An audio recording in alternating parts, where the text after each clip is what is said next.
Salam alaikum tout le monde, j'espère que vous allez bien. Dites-moi si vous me recevez bien en commentaire, dites-moi si le son est bon de votre côté. Bienvenue à toutes et tous, bienvenue dans ce nouveau ADC Live, 666e édition, 660e pardon édition. Bienvenue à vous, bienvenue chez vous. Donc pour ce nouveau live dédié aujourd'hui à l'actualité agricole, Inch'Allah, en Algérie, avec plein d'informations comme d'habitude extrêmement intéressantes à vous partager. Mais avant ça, petite introduction de rigueur pour les personnes qui viennent ici pour la première fois et qui ne connaissent pas la chaîne. Algérie Digital Club est une chaîne qui existe depuis 2023 qui a pour vocation de promouvoir l'Algérie auprès des Algériens et des non-Algériens au travers de ses avancées, de son potentiel, de ses talents, que ce soit au travers de lives comme celui-ci que j'anime quasiment quotidiennement, de vidéos que je produis sur ma chaîne et de la newsletter que j'envoie toutes les semaines. D'ailleurs, pour les personnes qui ne sont pas inscrites, vous pouvez le faire, le lien est disponible dans la bio de ma chaîne. Salam alaikum BKF, bienvenue à toi, bienvenue chez toi. J'espère que tu vas bien et que tout se passe bien pour toi en Algérie avec ton projet et l'inauguration de ta boutique. Pour les personnes qui viennent ici pour la première fois et qui ne connaissent pas non plus le principe de ce live, ici on est sur un format webconférence dans lequel je vous partage plein d'informations concernant les thématiques d'investissement, d'économie, d'industrie, d'agriculture, comme ce sera le cas aujourd'hui, Inch'Allah, de tourisme, d'immobilier, de numérique, d'import-export. Enfin bref, pour faire court et simple, une chaîne sérieuse qui s'adresse aux personnes sérieuses qui veulent investir sérieusement en Algérie à la lumière d'informations et d'un travail sérieux. Et puisque nous parlons d'informations sérieuses et de travail sérieux, je rappellerai que vous pouvez retrouver toutes les ressources utiles de mes lives sur la plateforme Buy Me a Coffee, que ce soit des textes de loi, guides pour investir, exporter, des actualités, articles thématiques, des informations sur les aides de l'État, les structures d'accompagnement et de financement, des PDF divers et variés, les replays ainsi que les résumés de mes lives.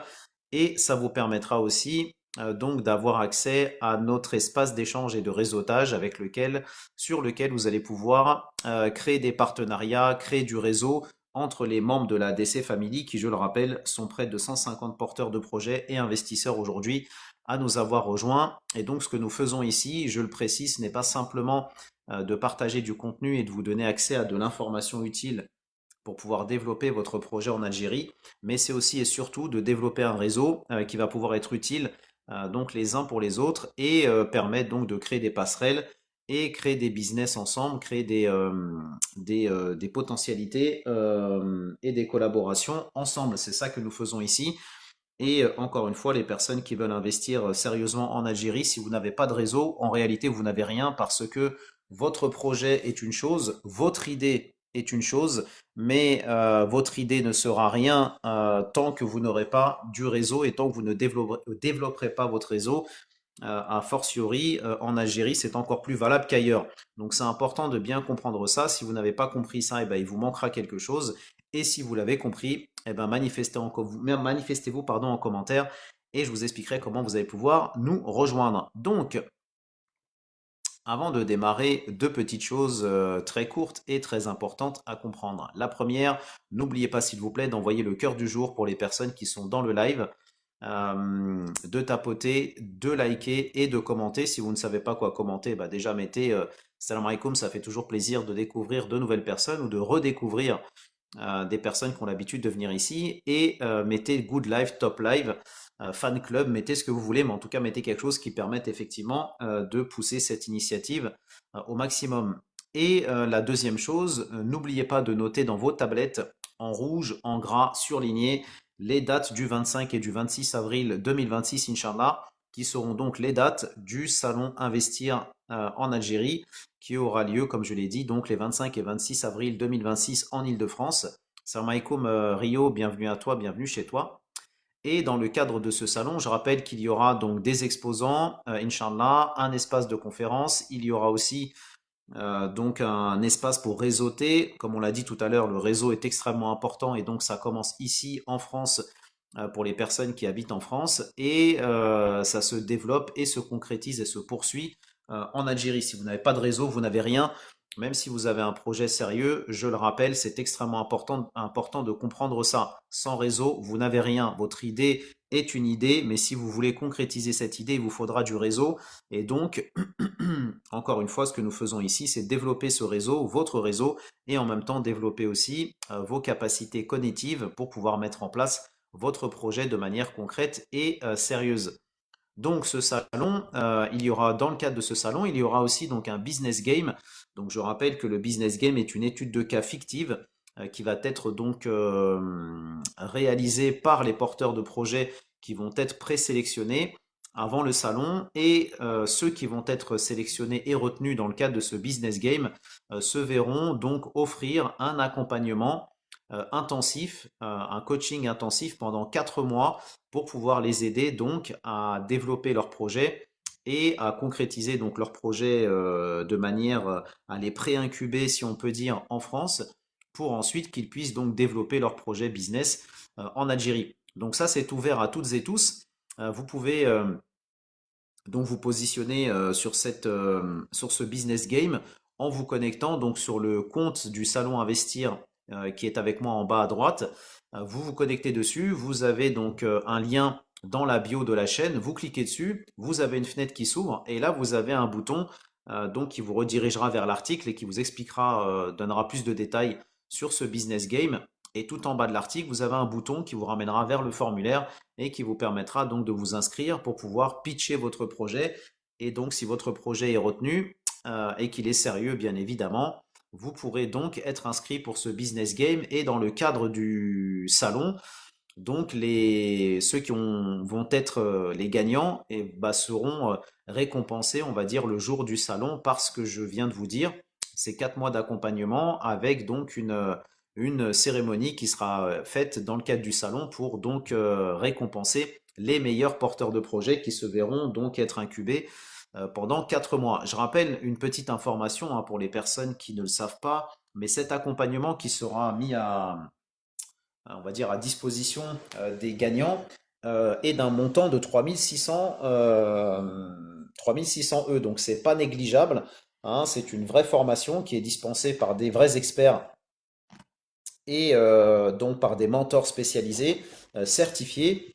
Donc c'est vraiment quelque chose sur lequel vous ne devez pas faire l'impasse, encore une fois, si vous avez un projet concret et sérieux. Made in DZ, pas de souci, BKF, j'espère que tu vas bien. Et je te demandais si ça allait bien pour toi, pour ton business et notamment pour ton inauguration en Algérie. N'hésitez pas à vous abonner, à liker et à commenter les vidéos de Felfel Roster, hein. Donc c'est un des membres de la DC Family qui a lancé son entreprise, son EURL en Algérie. Donc il fait du paprika fumé, mais il a aussi une machine qui s'appelle le Felfel Roster et qui permet justement de pouvoir donc peler et cuire les poivrons.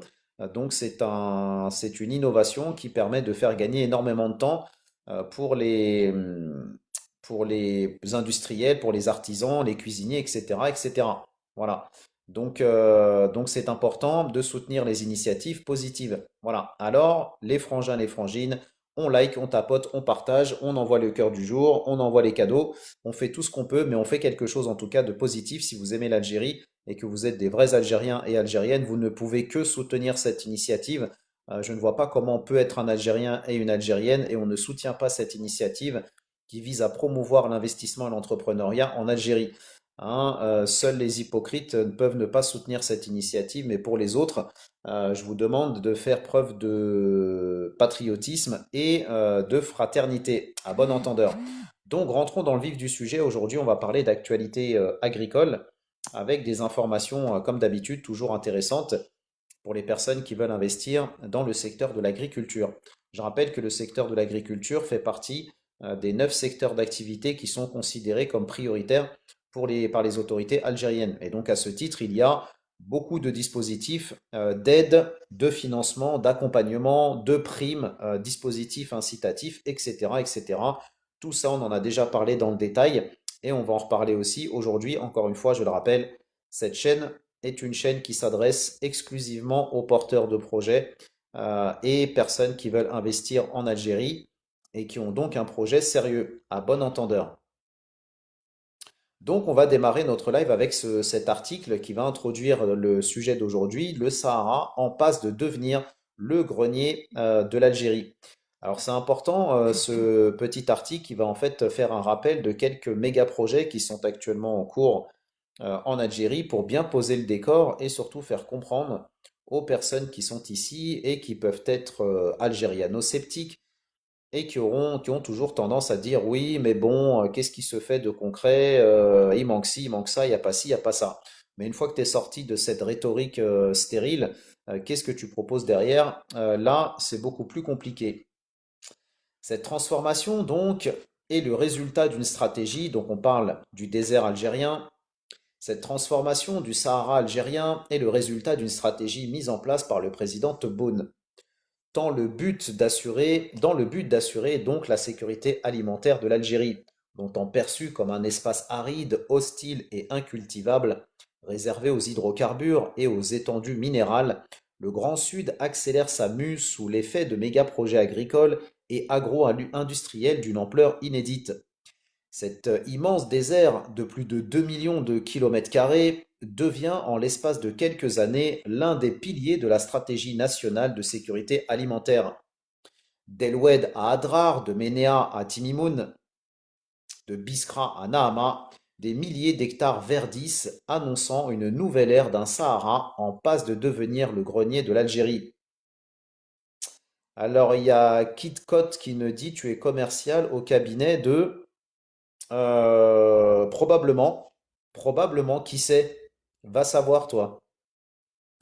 Il est d'ailleurs aisé pour le consommateur de constater le poids important de l'agriculture saharienne dans le marché national qui regorge de produits maraîchers et céréaliers qui proviennent du sud. Je vais répondre à ta question, Ak, quand j'aurai fini l'article, Inch'Allah, patiente parmi nous, et tu vas comprendre ce que l'on fait ici et surtout ce que l'on peut t'apporter si tu as envie d'investir en Algérie, Inch'Allah. Cette transformation, donc, est le résultat d'une stratégie mise en place par le président de la République, Abdelmajid Tebboune, pour booster donc la production agricole nationale dans le but d'assurer la sécurité alimentaire de l'Algérie, et ce, à travers une politique volontariste de valorisation de millions d'hectares de terres sahariennes. Cette politique, donc, de mise en valeur des terres s'inscrit dans une démarche d'encouragement de gros investissements nationaux et de partenariats internationaux structurants orientés vers certains produits stratégiques tels que les céréales, mais aussi le lait. Le projet le plus illustratif de cette transformation du Sahara algérien reste sans conteste celui du groupe qatari Baladna à Adrar. Pour rappel, ce projet est doté d'un investissement colossal de 3,5 milliards américains. Kit Kot va commenter d'autres lives, on n'a pas ton temps ici dehors. Doté donc d'un investissement colossal, comme on l'a dit, de 3,5 milliards américains, il porte sur 117 000 hectares et prévoit l'élevage de 270 000 vaches à terme, avec une production annuelle estimée à 1,7 milliard de litres de lait, en plus du lait en poudre. Salam alaikum Raza, salam alaikum Naj, bienvenue à vous, bienvenue chez vous. Les frangins et frangines qui venaient d'arriver, s'il vous plaît, partagez le live, envoyez le cœur du jour et soutenez cette initiative de toutes les possibilités que vous avez en vous. Merci Raza pour le cœur du jour, toujours au top la DC Family, merci beaucoup. Ça fait toujours plaisir de voir des Algériens et des Algériennes qui ont un cœur sincère et qui savent soutenir les initiatives positives. Après, quant aux autres qui ne sont pas fiables, eh ben, les voir ailleurs. Salam alaikum Lalim, bienvenue à toi, bienvenue chez toi.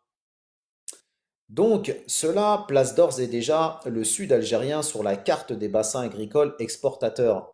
La transformation donc du Sahara ne se limite pas aux grandes cultures. Elle touche également l'agriculture sous serre, qui bouscule celle du nord du pays par ses rendements exceptionnels. On avait déjà parlé d'ailleurs de ce projet de la ferme Souakri qui produit des tomates. On en a déjà parlé effectivement à plusieurs reprises. Salam alaikum Mahfoud, bienvenue à toi, bienvenue chez toi. Cette révolution, donc, agricole, silencieuse, repose sur une ressource déterminante qui est l'eau provenant des nappes profondes, notamment la nappe de l'Albienne. ou de l'Albien plutôt, ou la nappe albienne. Des réserves d'eau abondantes qui permettent ainsi l'irrigation de vastes périmètres agricoles. On rappelle que la nappe de l'Albien, qui est la plus grande nappe d'eau souterraine au monde, je précise, et qui fait l'équivalent de 2,2 fois la taille de la France, est située à 70% dans le Sahara algérien, 20% en Libye et 10% en Tunisie. Donc les personnes qui nous disent que dans le désert algérien on ne peut rien faire pousser et il n'y a pas d'eau, euh, lisez un peu plus. Rien qu'à Nahama, pas moins de 2037 autorisations de forage de puits agricoles ont été accordées entre 2022 et 2025 dans le cadre d'un guichet unique destiné à simplifier les démarches des investisseurs. Donc ça rejoint en fait cette idée de couloir vert dont nous avions déjà parlé à quelques reprises dans les lives précédents. Donc ce couloir vert que les autorités algériennes ont mis en place permet justement de faciliter les investissements dans le Sahara algérien. Aussi, au moins 37 200 hectares de terres dotées d'importantes ressources hydriques ont été attribués à près de 100 investisseurs agricoles dans le cadre du régime de concession. Je rappelle qu'en Algérie, il y a plusieurs, on va dire, il y a deux types de terrains agricoles que l'État peut vous octroyer. Généralement, c'est des concessions où vous avez donc la concession pendant, on va dire, une trentaine d'années renouvelable. Et dans certains cas, notamment les terres sahariennes, vous pouvez avoir certains terrains qui peuvent vous être cédés par l'État algérien. Voilà, ça on en a déjà parlé, je ne vais pas m'étendre là-dessus. Les personnes que ça intéresse, rendez-vous sur Buy Me a Coffee. Et exactement, Nage, tout à fait. Il y a une question technique concernant la désalinisation de cette eau, qui est effectivement concentrée en sel, mais pas pour toutes les cultures, parce qu'il y a des cultures qui s'accommodent très bien de l'eau qui a un fort taux de sel. Mais pour d'autres cultures qui ne tolèrent pas le sel, effectivement, il y a besoin de dessaler cette eau et c'est là où ça représente un défi à la fois technique, mais aussi un défi financier. L'accent est également mis, alors j'ai pas fini effectivement la phrase du dessus, dont parallèlement de grands bassins d'irrigation, des réseaux modernes et des infrastructures de stockage, dont des silos de céréales sont en cours de réalisation.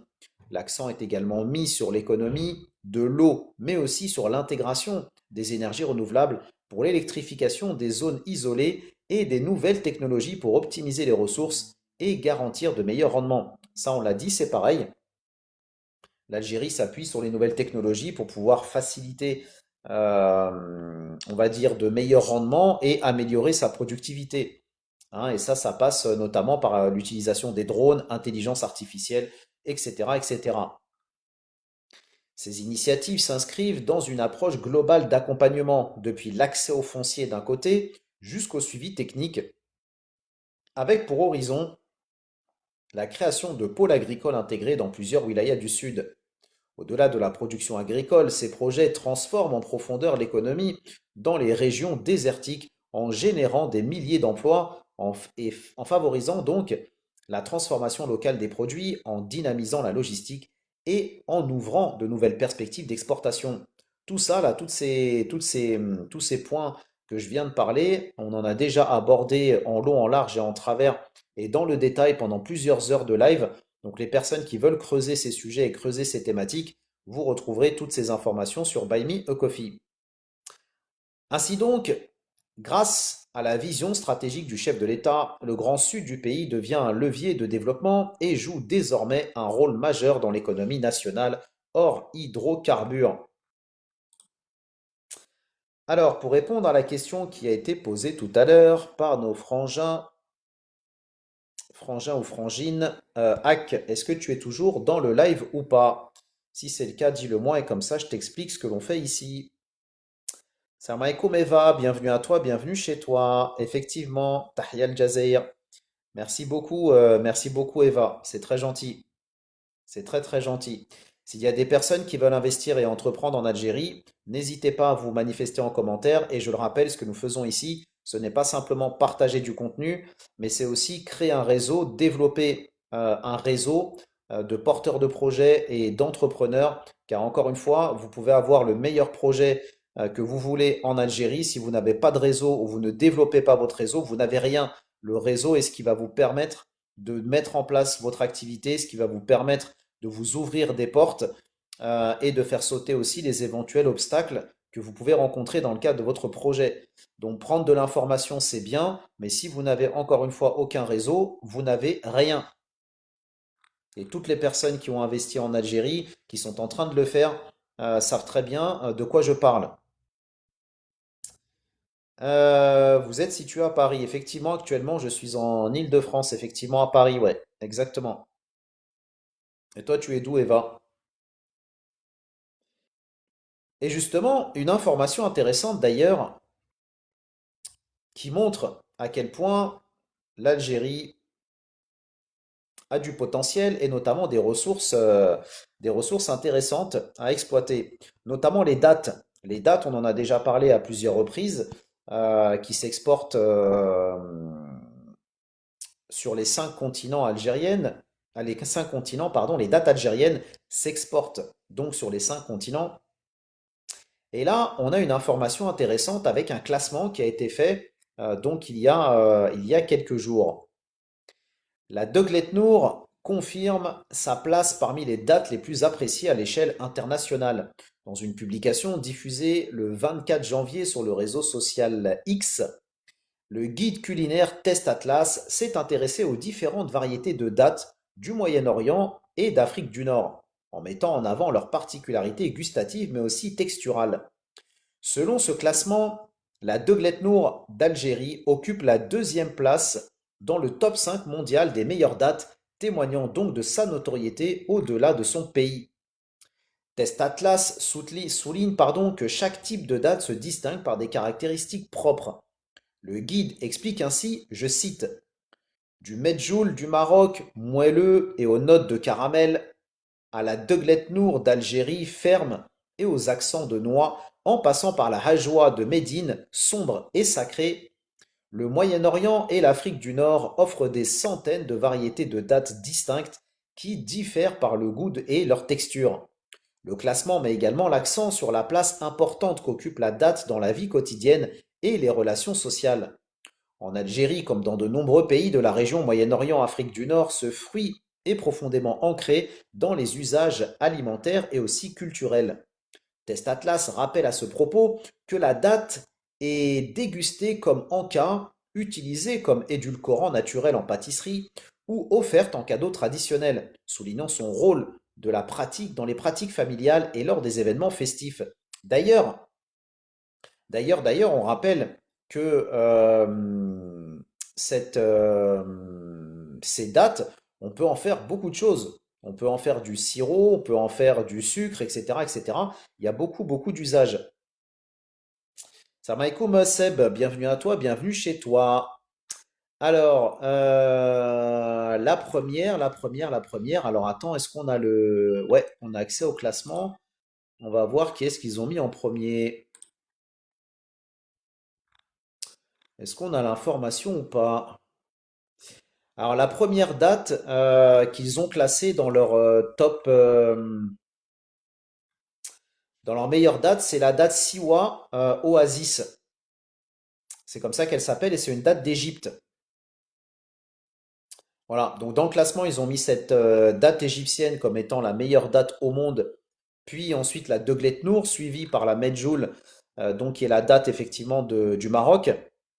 Et ensuite, tu as la date Ajwa. Donc ça, c'est ma date préférée, faut-il le dire, hein. C'est vraiment un goût magnifique. Je ne sais pas s'il y a des personnes qui ont eu l'occasion de goûter ces dates, mais franchement, si vous aimez les dates, ne faites vraiment pas l'impasse.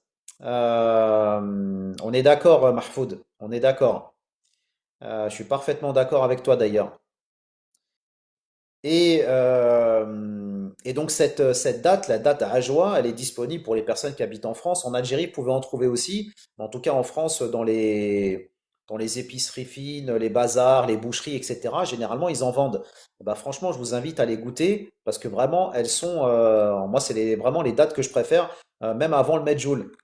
Probablement parce qu'elles ont aussi des vertus que n'ont pas les dates, enfin, avant la Deglet Nour, pardon, qui est la deuxième.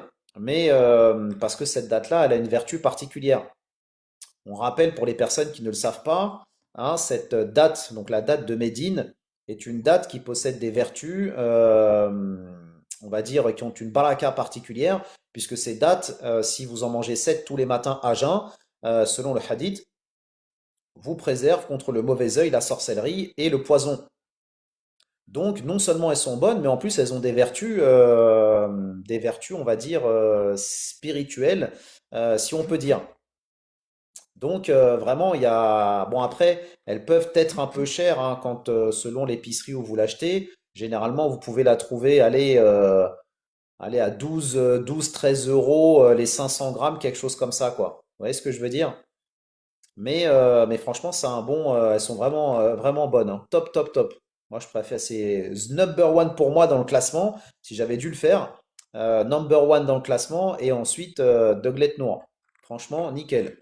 Donc voilà pour répondre à la question. Et donc après ce classement, il classe donc la date Mazafati date, donc une date d'Iran en cinquième position, puis la Qudri date, qui est une autre date qu'il y a en Arabie Saoudite, suivi donc en septième position de la Bari date en Irak, puis Piorom date, qui est une autre date iranienne, et vous avez donc une autre date qui s'appelle la Tori date, qui est une date d'Algérie, c'est pareil, en neuvième position. Et pour clôturer le top 10, vous avez donc Rabbi Date, qui est donc une autre date qui vient d'Iran.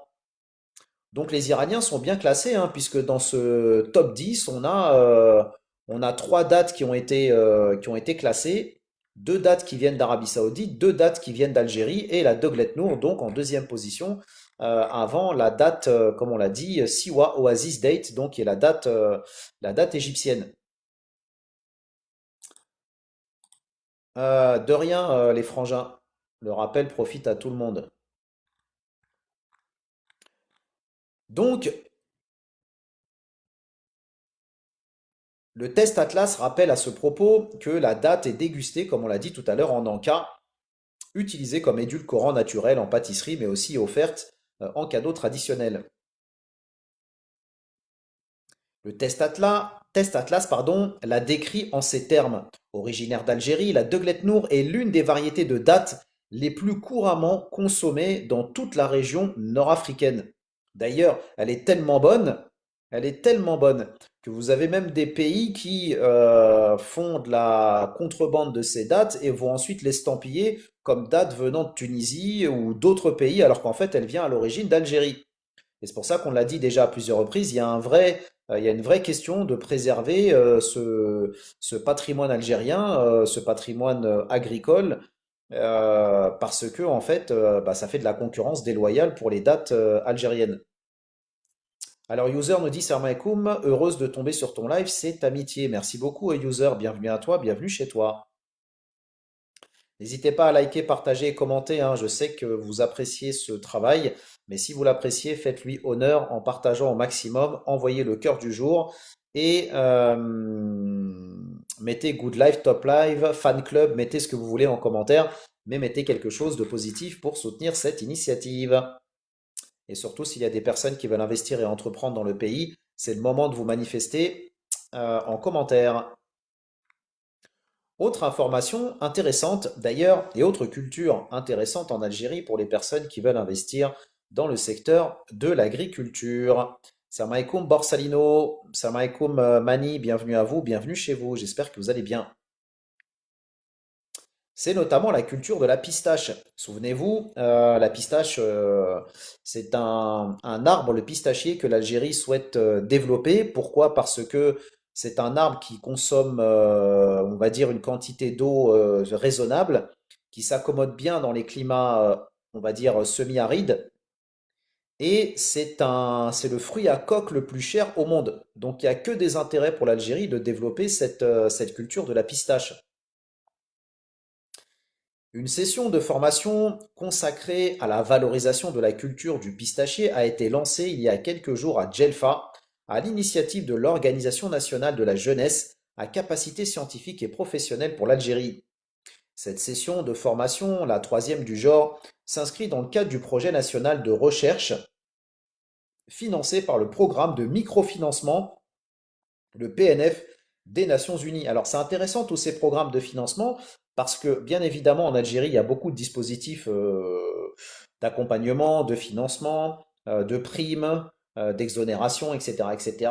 Mais c'est important aussi d'avoir connaissance et d'avoir conscience qu'il peut y avoir d'autres dispositifs que vous pouvez solliciter pour pouvoir lancer votre projet en Algérie, notamment avec le programme de développement des Nations Unies. Vous avez aussi l'Union européenne qui finance certaines initiatives en Algérie. Le projet, donc lancé en décembre 2024, vise la promotion et la valorisation de la culture du pistachier en Algérie dans une démarche à la fois scientifique mais aussi économique. D'une durée de 2 jours, cette activité a débuté par un atelier pratique organisé dans un champ expérimental de la zone agricole, donc basée dans à El Merja. L'atelier, encadré par des spécialistes et des chercheurs universitaires, a porté sur des techniques professionnelles, notamment la plantation de près de 300 plants de pistachiers développés au niveau de la pépinière, qui s'appelle donc avec un acronyme un peu long, mais ONJCSPPA, en partenariat donc avec plusieurs acteurs. La formation qui a été donc suivie d'un volet théorique au Centre de recherche en agriculture pastorale de l'université Zian Achour a réuni 65 agriculteurs et étudiants stagiaires intéressés par cette culture stratégique émergente dans plusieurs pays, plusieurs régions du pays.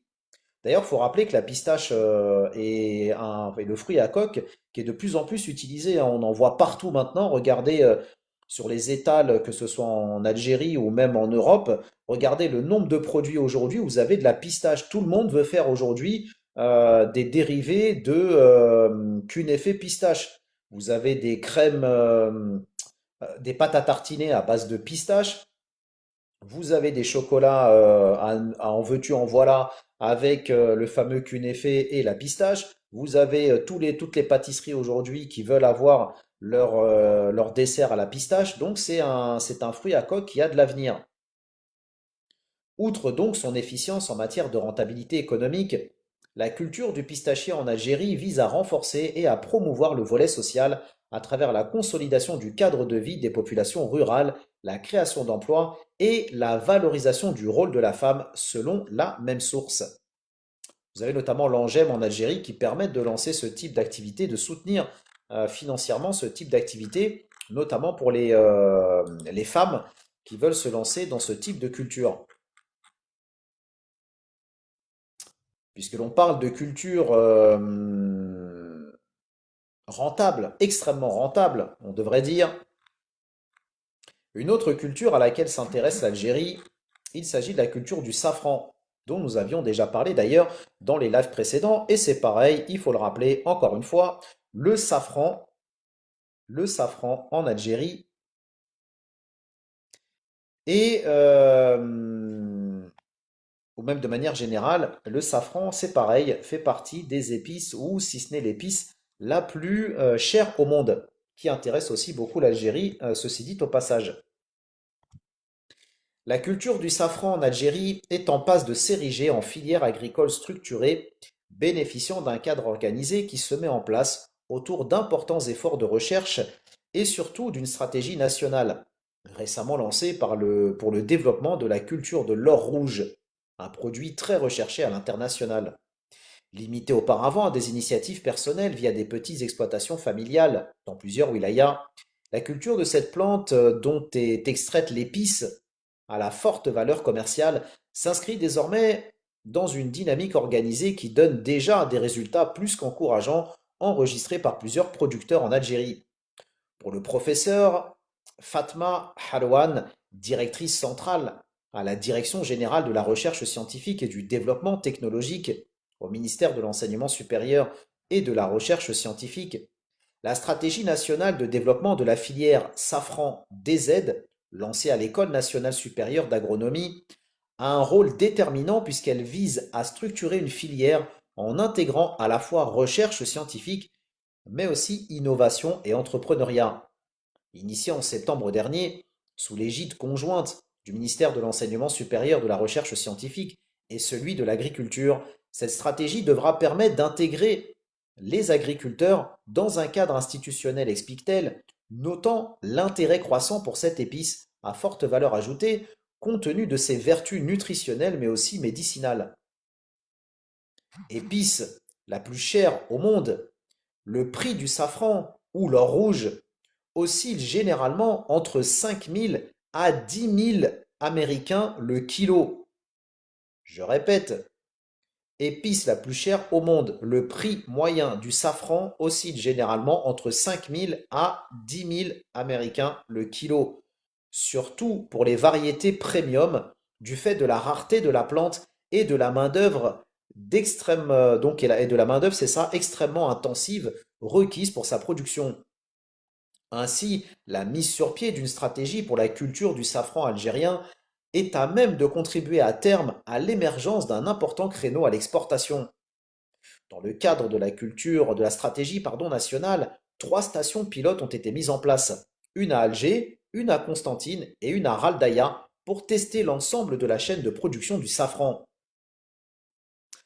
À l'ENSA, la cueillette a dépassé nos prévisions, se félicite la chef du projet de la stratégie nationale Safran des aides au niveau de cette école.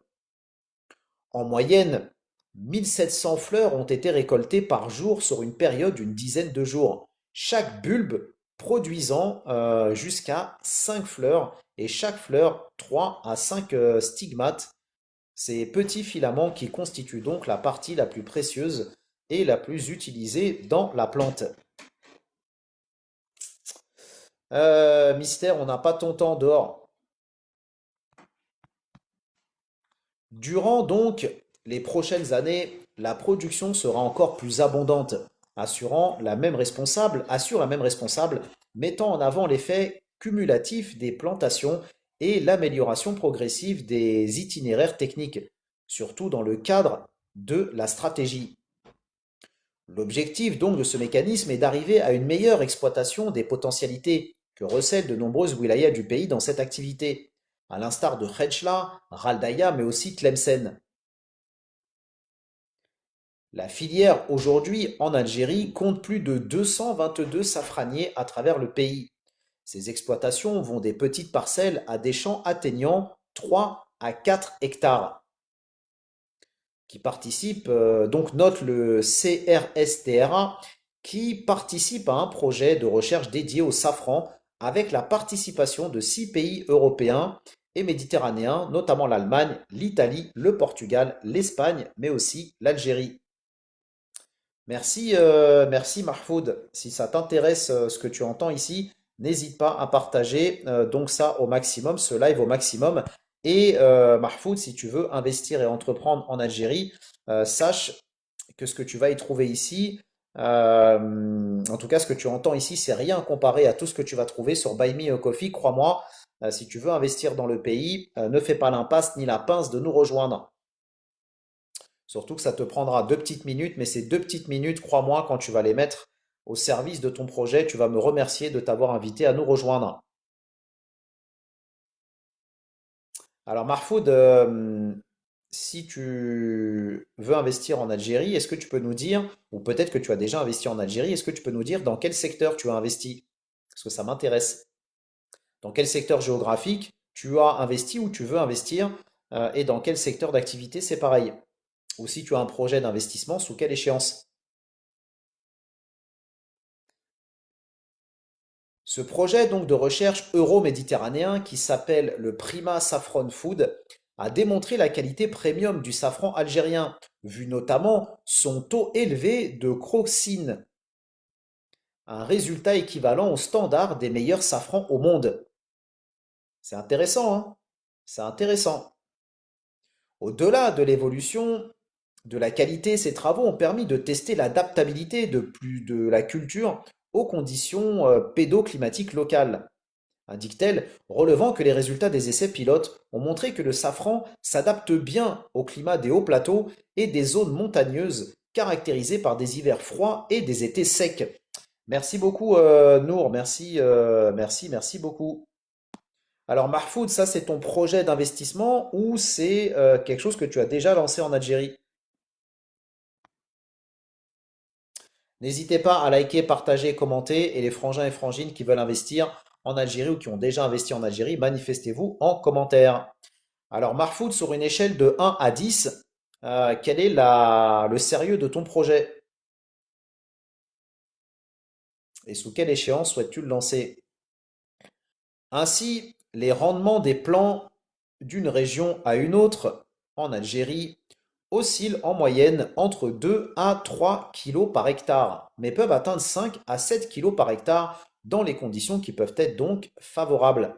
Donc les personnes qui recherchent effectivement un projet business en Algérie dans le secteur de l'agriculture, eh ben, si vous vous intéressez aux épices et notamment au safran, il y a donc cette culture intéressante dans le pays. Alors Mahfoud, pourquoi 6 et pourquoi pas 7, 8 ou 10? Qu'est-ce qui fait que ton projet n'est pas plus, entre guillemets, sérieux que ça? Salam alaikum, mon Altesse, salam alaikum, frangin, bienvenue à vous, bienvenue chez vous.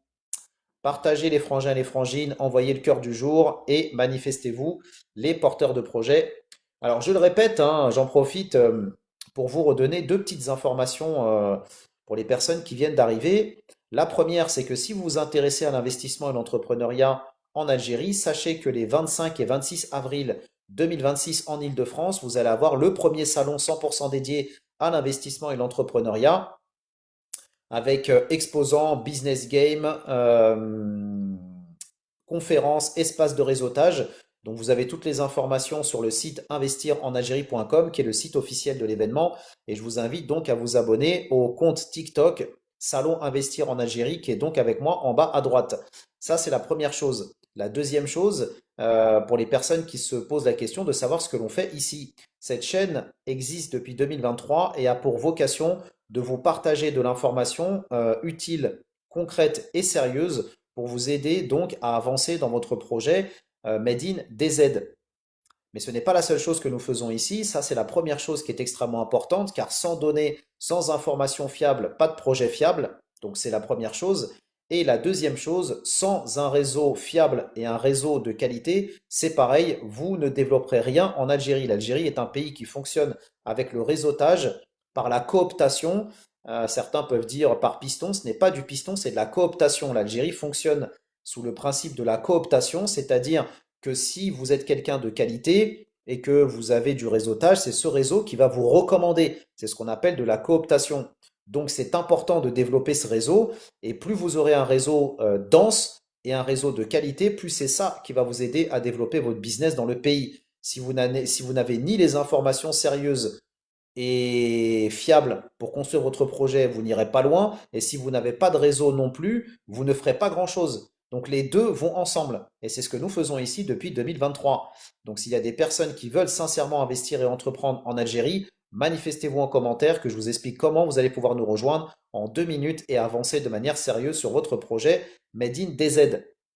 Après, pour celles et ceux qui ne sont pas sérieux, vous pouvez rester dans le live, mais ne nous faites pas perdre notre temps, s'il vous plaît.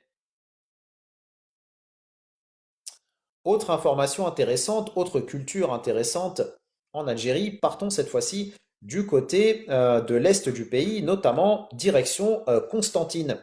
Est-ce qu'il y a des personnes ici qui sont de Constantine? Est-ce qu'il y a des Constantinoises ou des Constantinois? Une opération de plantation de 36 000 arbres fruitiers rustiques.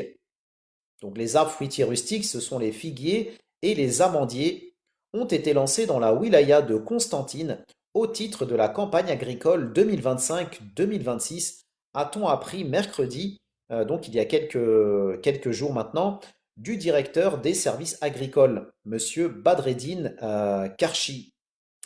Affecté donc pour la première fois au bénéfice de la wilaya de Constantine, cette opération qui a ciblé des agriculteurs de l'ensemble des communes s'inscrit dans le cadre de nouvelles directives du ministère de l'Agriculture visant la mise en valeur des terres accidentées, la lutte contre la désertification et la création de nouvelles exploitations. Le programme vise également à inciter le maximum d'agriculteurs d'investir dans la plantation d'arbres fruitiers rustiques pour générer des richesses et élargir les superficies d'arbres fruitiers tout en contribuant à la valorisation et le soutien au développement durable du secteur agricole, en particulier donc les cultures arboricoles. Je rappelle que dans certaines régions, en Algérie, vous avez des arbres qui vous sont offerts par les autorités algériennes. On avait parlé donc de cette opération de 10 000 oliviers qui ont été distribués dans la région de la Kabylie. On a parlé aussi, c'est pareil, dans la région de Khenchla, des cerisiers qui ont été distribués gratuitement par les autorités pour les agriculteurs pour leur permettre de développer ces cultures.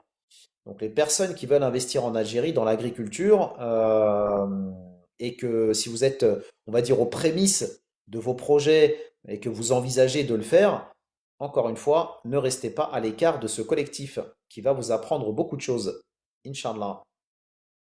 Des moyens matériels ont été mobilisés pour assurer le bon déroulement de cette opération de plantation, lancée à la fin du mois de décembre dernier et qui se poursuivra jusqu'à la fin de janvier en cours, a donc fait savoir le responsable. A signalé que des journées de vulgarisation visant l'accompagnement technique des agriculteurs durant toutes les étapes de la mise en terre jusqu'au suivi des plantations ont été prévues au titre de cette campagne agricole. Je rappelle d'ailleurs que pour les personnes qui veulent investir en Algérie, sachez que si par exemple vous avez envie d'investir dans un secteur d'activité que vous ne maîtrisez pas, pensez à votre CPF. Parce que dans votre CPF, vous avez probablement du crédit dans ce CPF qui vous permettra d'être formé en France, peu importe le secteur dans lequel vous avez envie d'investir, et donc de solder ce compte CPF pour ensuite, une fois votre formation faite, qui vous aura rien coûté au passage, vous permettra donc de pouvoir investir en Algérie dans un secteur d'activité qui était jusque-là pour vous novice. Donc de partir avec des munitions, c'est ça qu'on peut dire. Voilà. Giannino, j'ai déjà répondu à ce commentaire. L'autre jour, tu es venu ici et je t'ai déjà répondu. Voilà, je vais pas te répéter à chaque fois la même chose. Je comprends que dans certains cas, l'administration puisse effectivement être un frein. C'est pour ça que l'Algérie digitalise tout ce qu'elle peut digitaliser pour faciliter l'acte d'investir. Mais encore une fois, il y a des dispositifs en Algérie. Tu as l'API que tu peux contacter.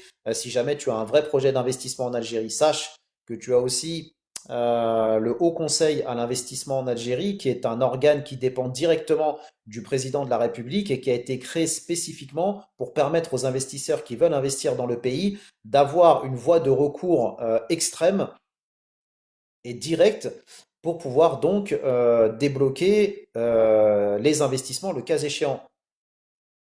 Voilà. Donc renseigne-toi, Giannino, si tu veux vraiment investir en Algérie, renseigne-toi sur ce haut conseil, je crois, qui s'appelle Haut Conseil à l'investissement ou au recours à l'investissement, quelque chose comme ça. Renseigne-toi auprès de cette structure, fais remonter cette doléance et tu verras ce que ça donne.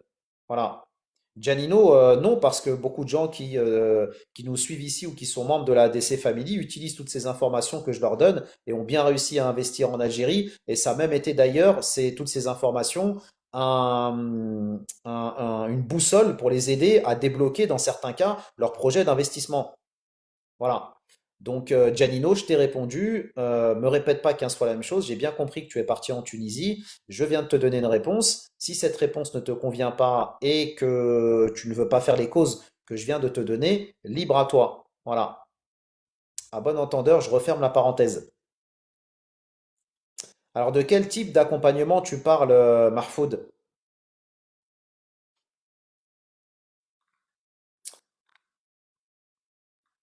Donc, ciao, Giannino. Bon investissement en Tunisie. D'autres personnes qui ont peut-être plus de ténacité que toi prendront la place que tu as laissée en Algérie, n'en doute pas une seule seconde. Salam alaikum Happy, bienvenue à toi, bienvenue chez toi. Autre information intéressante, comme on l'a dit tout à l'heure, concernant le développement de la culture de l'olivier en Algérie. Et on l'a dit, la culture de l'olivier en Algérie est un enjeu de souveraineté alimentaire et d'exportation aussi. On le rappelle encore une fois, hein, l'Algérie a été récompensée à plusieurs reprises concernant la qualité de ses huiles, dans différents concours internationaux. Je ne vais pas rouvrir cette porte, on en a déjà parlé dans les lives précédents. Et on rappelle d'ailleurs que l'Algérie a un projet de planter dans les années à venir 1 million de nouveaux oliviers, mais c'est pareil aussi d'ailleurs pour les palmiers dattiers. Et on rappelle pareil que l'Algérie, pour développer ses cultures, offre la possibilité aux agriculteurs d'obtenir des oliviers et des palmiers dattiers gratuitement. Quel pays aujourd'hui vous offre ces facilités-là pour développer son agriculture? J'aimerais bien qu'on m'en cite, ne serait-ce qu'au Maghreb ou en Afrique, qu'on m'en cite deux ou trois. Ça m'intéresse. Je dis pas qu'il n'y en a pas, hein, mais je suis intéressé de savoir quels sont ces pays en question. La troisième opération de plantation de 2000 oliviers a été lancée donc il y a quelques jours à Tizi Ouzou à partir donc de la wilaya, a-t-on appris auprès des organisateurs. Initiée par la chambre de commerce, la chambre pardon, d'agriculture de la wilaya, en collaboration avec la société civile, cette opération donc a vu la mise en terre de 300 oliviers, donc de 2000 pardon, oliviers dans différentes communes. Cette opération d'envergure s'inscrit dans la continuité d'un programme agricole durable visant la valorisation de l'oléiculture et fait suite au succès des deux précédentes éditions, à savoir 2024-2025, marquées par une large adhésion des populations locales et une amélioration notable de la sensibilisation autour de la plantation des oliviers. J'attends que le plus possible de personnes s'installent et j'empiéterai le pas à mon tour. Alors, Happy, je suis désolé de te dire ça. Je suis désolé de te dire ça. Ne prends pas mal ce que je vais te dire, Happy, parce que c'est pour ton bien, ce que je vais te dire. Cette phrase, c'est justement un non-sens que je critique ici pour les Algériens qui ont cette philosophie d'investissement. Pourquoi? Parce que c'est une hérésie d'un point de vue business de dire j'attends que les autres prennent des places à ma place et je vais venir ensuite investir. De quelle place parles-tu si tu laisses les autres les prendre à ta place? Quand tu vas arriver, qu'est-ce qui va rester? Justement, un investisseur, euh, on va dire, chevronné, ou en tout cas un investisseur stratégique, est plutôt dans la logique inverse. C'est de dire je vais aller là où il n'y a personne. Puisque là où il n'y a personne, c'est justement là où il y a des opportunités business. Toi, tu es dans une logique contraire, c'est de dire je vais aller investir quand il y aura déjà beaucoup de monde qui auront pris les places que moi ensuite, enfin, je veux récupérer quoi. Tu récupères rien du tout à partir du moment où tu rentres dans une pièce et la pièce est déjà remplie. Quelle place tu veux prendre dans cette pièce? Si tu vas dans une séance de cinoche et que toutes les places de la salle sont prises, où est-ce que tu vas t'asseoir? Tu vas t'asseoir derrière ou tu vas t'asseoir devant l'écran, mais tu vas sûrement pas t'asseoir aux meilleures places. Bah là, c'est pareil. C'est un non-sens. Faut au contraire faire partie de ceux qui sont les pionniers, parce que c'est les pionniers qui vont prendre les meilleures places. C'est pas les autres. Donc cette opération de culture, de plantation, pardon, des 2000 oliviers vise donc à encourager et à promouvoir la culture de l'olivier, symbole de résilience mais aussi de richesse. Cette opération revêt un important caractère pédagogique mais aussi éducatif. Cette action donc, dans la wilaya de Tizi Ouzou, a suscité une large mobilisation, outre la participation des institutions partenaires telles que la direction des services agricoles et la conservation des forêts, le comité du village concernés et de nombreux habitants de la région ont aussi participé à la plantation, saluant cette initiative de louable qui mérite donc d'être pérennisée. Selon les responsables de la Chambre d'agriculture de la Wilaya, la plantation de ces 2000 oliviers participe à la lutte contre la dégradation des terres et leur protection contre l'érosion, tout en contribuant au maintien de la biodiversité. L'olivier, reconnu pour sa capacité d'adaptation aux conditions climatiques locales, constitue un allié majeur dans la préservation des écosystèmes et dans la promotion d'une agriculture résiliente face au changement climatique, a-t-il rappelé. Salam alaikum les frangins et les frangines qui venaient d'arriver. S'il vous plaît, envoyez le cœur du jour, partagez au maximum. Et encore une fois, s'il y a des personnes qui veulent investir, et entreprendre en Algérie de manière concrète et sérieuse, n'hésitez pas à vous manifester. Ce que nous faisons ici, c'est du partage d'informations, mais c'est aussi la constitution d'un réseau qui vous permettra d'avancer dans votre projet en Algérie. Si vous avez d'un côté simplement les informations, mais vous n'avez pas le réseau de l'autre côté, il vous manque quelque chose. L'investissement en Algérie fonctionne, on va dire, avec deux leviers, le levier du réseau et le levier de l'information. Ces deux leviers que nous construisons ici depuis 2023. Soit vous avez compris ça et vous êtes dans le bon moule, soit vous n'avez pas compris cette chose-là, et dans ce cas-là, vous allez ramer. C'est le cas de le dire.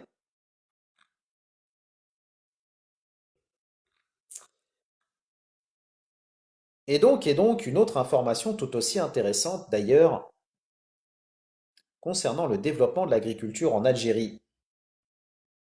Parce qu'il y a, indépendamment des surfaces cultivées qui augmentent, indépendamment de cette volonté de l'État algérien de vouloir développer l'agriculture, il y a aussi une vraie question concernant l'amélioration de la productivité des cultures.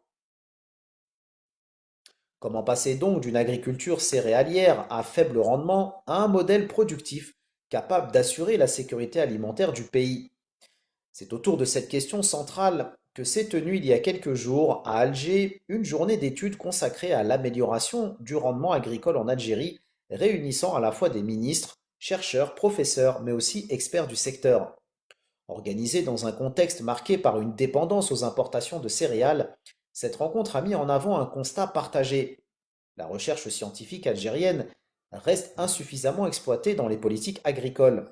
Les participants ont insisté sur la nécessité de transformer les résultats des laboratoires et des universités en solutions concrètes sur le terrain, notamment dans les filières céréalières et légumineuses stratégiques pour l'économie nationale. Salam alaikum, HKZ, bienvenue à toi, bienvenue chez toi Frangin, j'espère que tu vas bien. N'oublie pas HKZ de prendre ton ADC call, comme ça on réserve ça le plus vite parce que j'ai des créneaux de disponibles la semaine prochaine. Donc, ça permettra de pouvoir échanger sur ton projet, Inch'Allah, à la lumière de ce que tu m'as envoyé par mail hier. Salam alaikum, Phoenix, bienvenue à toi, bienvenue chez toi, j'espère que tu vas bien.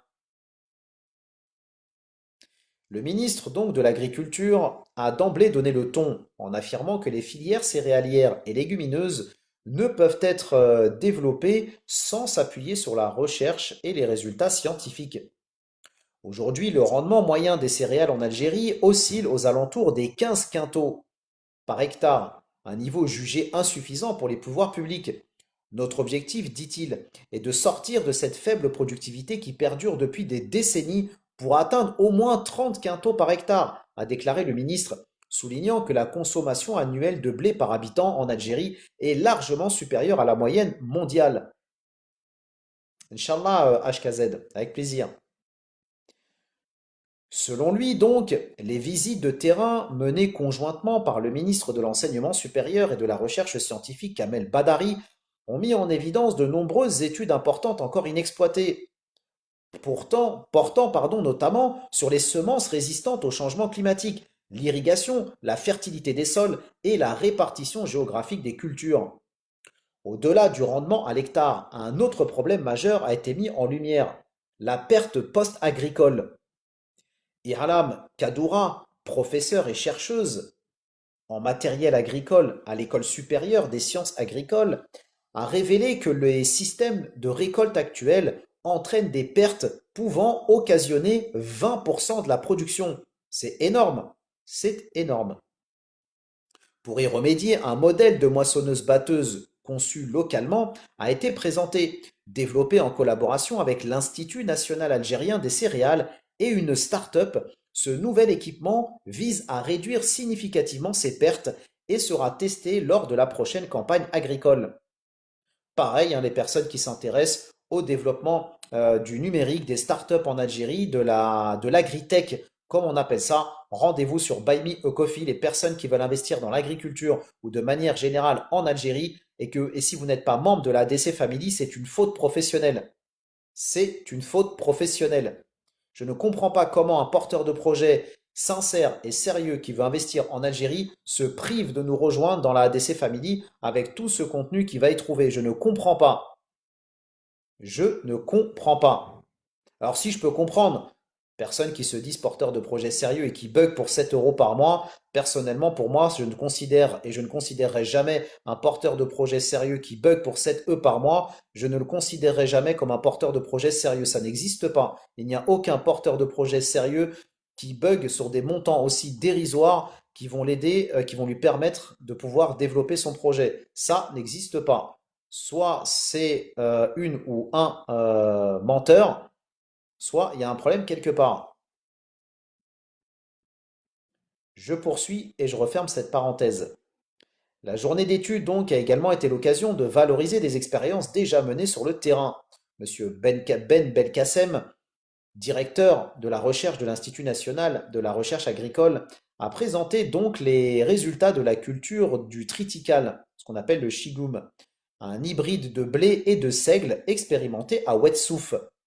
Résultat, un rendement exceptionnel de 137 quintaux par hectare. C'est-à-dire que là, on se plaint en disant oui, mais on a des cultures qui ne dépassent pas les 15 quintaux par hectare. Et là, on a des scientifiques qui ont réussi à développer une culture hybride qui permet de passer de 13 quintaux par hectare à 137 quintaux par hectare. D'où l'intérêt de collaborer donc avec le monde scientifique accompagné de 450 tonnes de fourrage dans des conditions climatiques et pédologiques difficiles. Une performance qui démontre selon lui la nécessité d'une exploitation optimale des innovations issues de la recherche scientifique. Pour atteindre les objectifs fixés, le ministre de l'Agriculture a détaillé donc une feuille de route ambitieuse. Introduction de nouvelles variétés résistantes au stress hydrique, analyse systématique des sols et des engrais, extension des superficies irriguées de 500 000 à 500 000 hectares, relance de la rotation des cultures, modernisation de la mécanisation agricole et création de coopératives spécialisées. Donc ça, on en avait déjà parlé dans les lives précédents. Le ministre a insisté sur un point clé, la participation des chercheurs, professeurs et experts présents aujourd'hui est donc primordiale pour améliorer la récolte et atteindre les objectifs de productivité. Un message donc est clair, le message est donc clair, qui place la science au cœur de la stratégie agricole nationale. Fini l'agriculture à la papa, fini l'agriculture du papy, du bon vieux fellah. L'agriculture aujourd'hui en Algérie se veut orientée vers une agriculture moderne. Et donc c'est pour ça qu'on rappelle, c'est pour ça qu'on rappelle d'ailleurs que l'Algérie a lancé ce que l'on a appelé, ce que l'Algérie appelle les coopératives qui vont permettre aux agriculteurs de pouvoir vendre du matériel agricole. Je ne dis pas que les coopératives n'existaient pas avant, mais les coopératives spécialisées dans la vente de matériel qui va permettre de travailler la terre, ça c'est quelque chose que l'Algérie est en train de mettre en place. Voilà, pour avoir des coopératives spécialisées dans ces thématiques. N'hésitez pas à liker, partager, commenter les frangins et les frangines. On est ici dans un live qui vise à vous partager de l'information concrète et sérieuse. Donc, arrêtez de dormir. L'Algérie a besoin d'hommes et de femmes concrètes et d'hommes et de femmes sérieuses, qui ont de vrais projets concrets pour le pays. N'a pas besoin d'hommes et de femmes qui ont déjà du mal à partager un live, qui ont du mal à liker un live. Comment voulez-vous, avec des personnes comme ça, dans certains cas, développer un secteur d'activité concret et porteur? Si déjà on a des Algériens qui ont déjà du mal à liker un live, c'est pas sur vous qu'on va compter pour développer l'Algérie, hein. L'Algérie comptera pas non plus sur vous, hein, à bon entendeur. Salam alaikum Adem, bienvenue à toi, bienvenue chez toi. J'espère que tu vas bien. Je vous partagerai un autre article pour les membres de la DC Family, un article justement sur le développement des semences en Algérie, notamment du côté de Mostaganem. Donc on l'a dit, hein, les semences locales vont permettre effectivement d'avoir des rendements supérieurs et surtout de maîtriser ce que l'on met en terre. Donc, les personnes que ça intéresse, je vous partagerai un petit article là-dessus, très très intéressant. Coopérative agricole, ça ne serait pas pour mutualiser le matériel entre chacun des agriculteurs. Ça, c'est ce qui existe déjà, Adem. C'est ce qui existe déjà, mais là, ce que l'Algérie veut faire, c'est des coopératives qui vont être spécialisées dans la mise à disposition de matériel agricole. Voilà. Majon, tu viens de me faire une demande pour monter en live. Je précise que seuls les membres de la DC Family peuvent monter dans le live. Et d'ailleurs, à ce propos, Majon, tu m'as envoyé, il me semble, un message privé où tu m'avais posé une question sur ce que nous proposons ici, il me semble. Et je crois t'avoir répondu en message privé, mais je n'ai pas eu de retour de ta part, sauf erreur.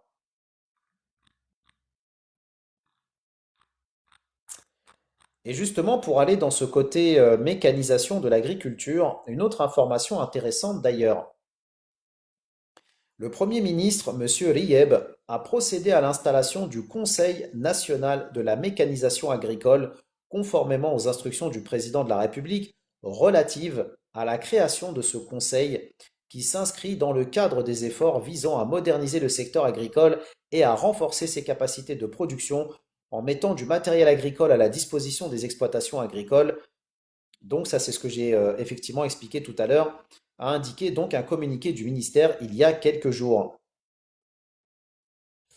Adam, non, je suis en France actuellement parce que je travaille sur le projet du salon Investir en Algérie, donc qui sera le premier salon 100% dédié à l'investissement et l'entrepreneuriat en Algérie, qui aura lieu les 25 et 26 avril 2026.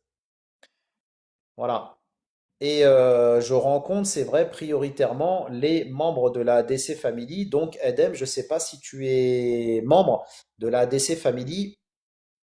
Si ce n'est pas le cas, je t'invite à nous rejoindre si tu as effectivement un vrai projet d'investissement en Algérie. Et surtout si tu as aussi des choses à apporter à la communauté. Merci pour le cœur du jour, Babelwed les hommes.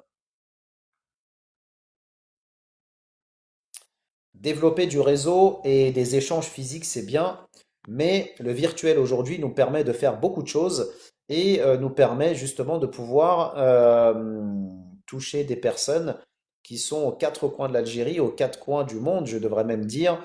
Donc, développer ce que nous faisons actuellement nous permet ensuite de pouvoir mettre en place des initiatives concrètes. Parce que se rencontrer, c'est bien, et il le faut, mais il faut se rencontrer entre personnes sérieuses, entre personnes concrètes, et entre personnes qui ont un but, et un but commun. C'est pour ça que lorsque j'investis mon temps pour faire des rencontres, des échanges, etc., je le fais prioritairement avec les membres de la ADC Family, parce que je sais que ces membres sont des personnes qui ont le même objectif que moi et ont un objectif sincère. Voilà. Parce que c'est échanger, se rencontrer, c'est bien, mais dans certains cas, tu peux rencontrer des personnes qui te font perdre plus de temps qu'autre chose. Et donc le temps est une denrée extrêmement précieuse et je n'ai pas beaucoup de ressources en temps aujourd'hui.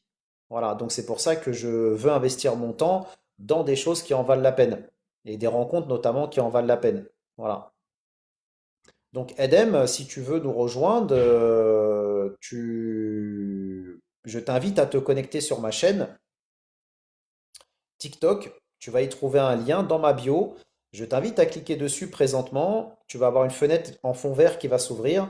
Et dans cette fenêtre qui s'ouvre, tu vas avoir un premier bouton qui va te rediriger sur Buy Me a Coffee. Et comme ça te permettra donc d'être intégré dans la ADC Family et de rester effectivement connecté avec nous. Parce qu'il y a effectivement des rencontres, si c'est ça qui t'intéresse, il y a des rencontres que nous sommes en train de mettre en place, des after-work, et surtout ce salon dédié à l'investissement et bien d'autres choses encore. Donc, si c'est des thématiques qui t'intéressent, donc les thématiques que nous abordons ici sont des thématiques qui t'intéressent, ne fais pas l'impasse ni la pince de nous rejoindre, Adem. Surtout, ça va te prendre 2 petites minutes.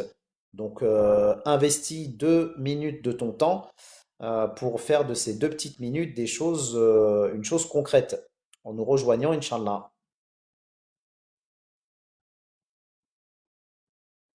Donc, le Conseil national de la mécanisation agricole, qui a donc été installé il y a quelques jours, est composé de représentants des secteurs concernés, mais aussi d'associations et d'opérateurs économiques.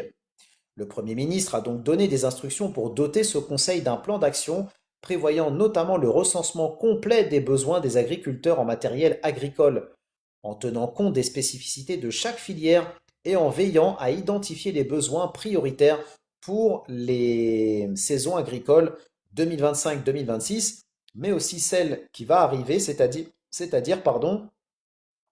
2026-2027, afin d'en garantir la réussite. Le Premier ministre a également indiqué que le plan d'action doit mettre en place les mesures nécessaires au renforcement et à la diversification de la production locale de matériel agricole afin de répondre aux besoins exprimés par les agriculteurs conformément aux normes d'utilisation en vigueur et selon les spécificités de chaque région agricole.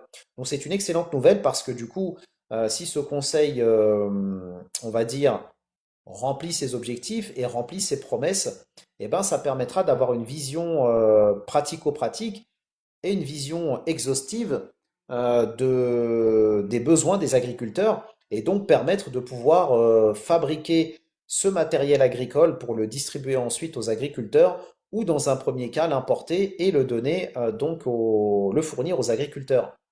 Je rappelle que parmi les dispositifs de soutien et d'aide qui existent en Algérie, sachez que si vous vous constituez en coopérative, vous avez la possibilité de faire l'acquisition de moissonneuses-batteuses, de tracteurs ou de matériel pour pouvoir travailler la terre avec donc des subventions qui peuvent aller jusqu'à 40% du prix de référence.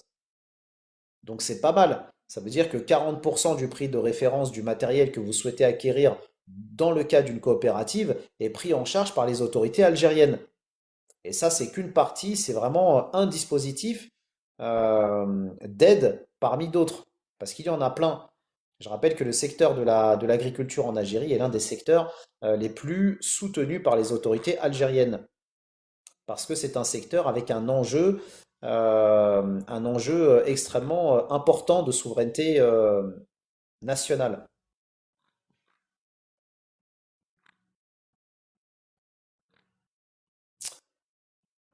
Et puisque l'on parle de moyens de soutien,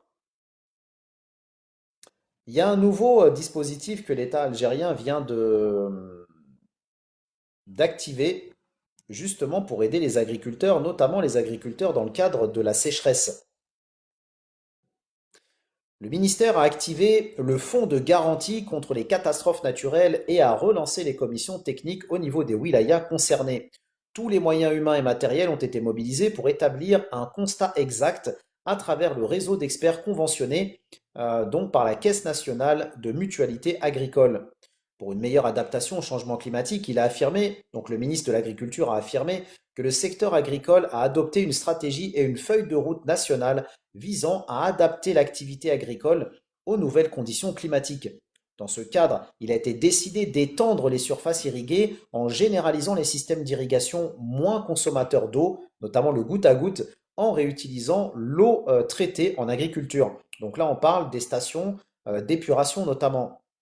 En ce qui concerne les dégâts occasionnés par la sécheresse durant la dite saison, des décisions urgentes ont été prises en coordination avec d'autres secteurs tels que l'hydraulique, l'intérieur, les finances et en association avec la Chambre nationale d'agriculture et l'UGTA, donc qui est l'Union générale des travailleurs algériens.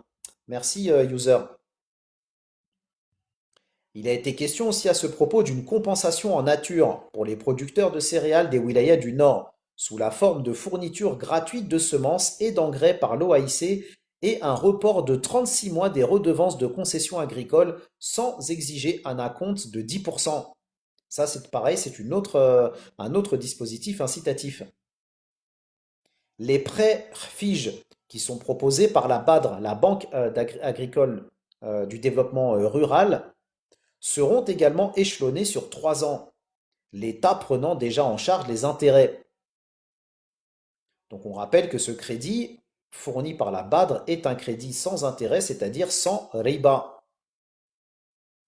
Un crédit donc sans intérêt de 20 000 dinars par hectare, dans la limite de 30 hectares et remboursable sur 3 ans, est aussi accordé aux producteurs de céréales. Ces mesures comprennent également l'indemnisation des agriculteurs touchés par les inondations en 2024, par l'octroi d'une subvention financière de 50 000 dinars à chaque agriculteur concerné, en plus d'une compensation en nature par le biais donc du Fonds de garantie des catastrophes agricoles. Les producteurs de céréales touchés par le phénomène de germanisation des épis ont également été pris en charge grâce au transfert de 723 000 quintaux de blé à l'ONAB, qui est donc l'Office national de l'aliment pour bétail, à un prix de 4 000 dinars par quintal, l'État prenant en charge la différence de prix estimée à 1 300 dinars par quintal. C'est pareil, c'est encore un autre dispositif d'aide et de soutien. Dans le cas de l'élargissement du soutien aux agriculteurs, les producteurs de légumineuses, de pommes de terre et de tomates industrielles ont aussi été inclus dans le programme d'aide, en plus de la tenue de séances de consultation avec la BADRE, afin de rééchelonner les dettes des agriculteurs dans les zones les plus touchées par la sécheresse. Merci El Luxembourgui, merci beaucoup. Merci à toi. En conclusion, donc, le ministre de l'Agriculture a affirmé que le secteur a mobilisé tous les moyens et les capacités pour soutenir les agriculteurs et les éleveurs afin d'assurer le succès de la campagne agricole 2025-2026 et de lever tous les obstacles qui pourraient entraver leur activité afin de garantir la continuité de l'activité agricole et d'accroître la production nationale. Et après, on va nous dire qu'il n'y a rien qui est mis en place en Algérie pour aider les agriculteurs. Alors certains peuvent estimer que ces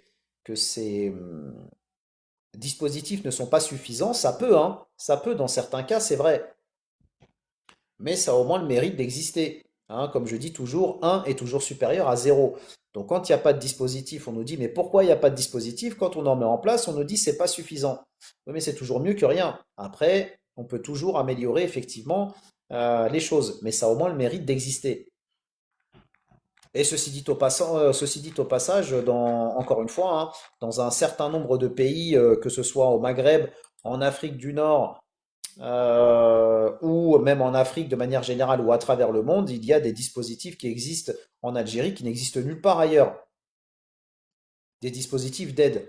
Donc quand des fois on a certains Algériens de l'étranger qui non seulement sont pas au courant de tous ces dispositifs, mais qui en plus de ça font le jeu de conforter les Algériano-sceptiques dans leur scepticisme quant à l'investissement en Algérie, à qui profite ce que vous êtes en train de faire?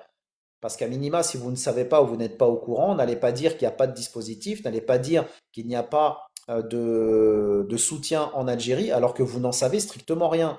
Arrêtez de relayer des informations dont vous n'avez aucune connaissance.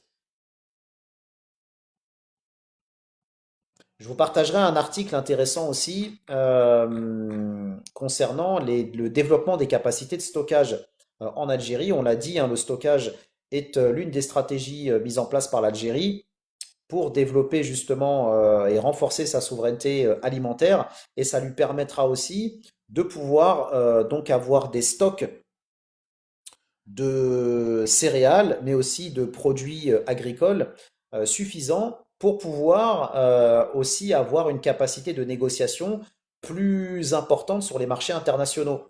Parce que du coup, si l'Algérie possède des stocks suffisants et qu'elle a besoin d'acheter sur les marchés internationaux, et ben du coup, elle pourra acheter dans des périodes où les matières premières sont les moins chères possibles.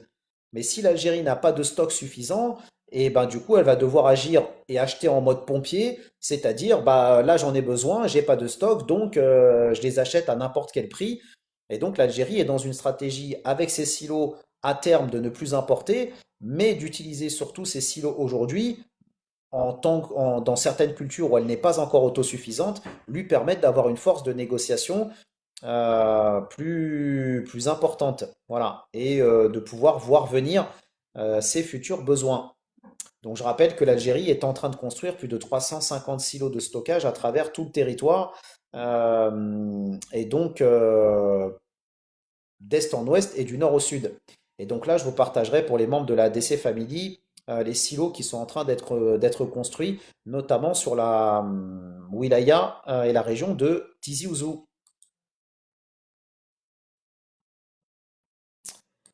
Qu'est-ce que j'avais d'autre pour vous?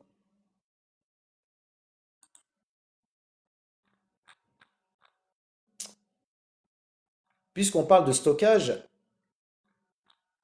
il y a une chose qui est importante à prendre en compte en Algérie, c'est que le stockage, en fait, bien que l'Algérie encourage les chambres froides, entrepôts de stockage, etc., pour permettre aux agriculteurs de vendre leurs produits à des prix raisonnables et surtout de pouvoir distribuer la production qui est réalisée en Algérie de manière, on va dire,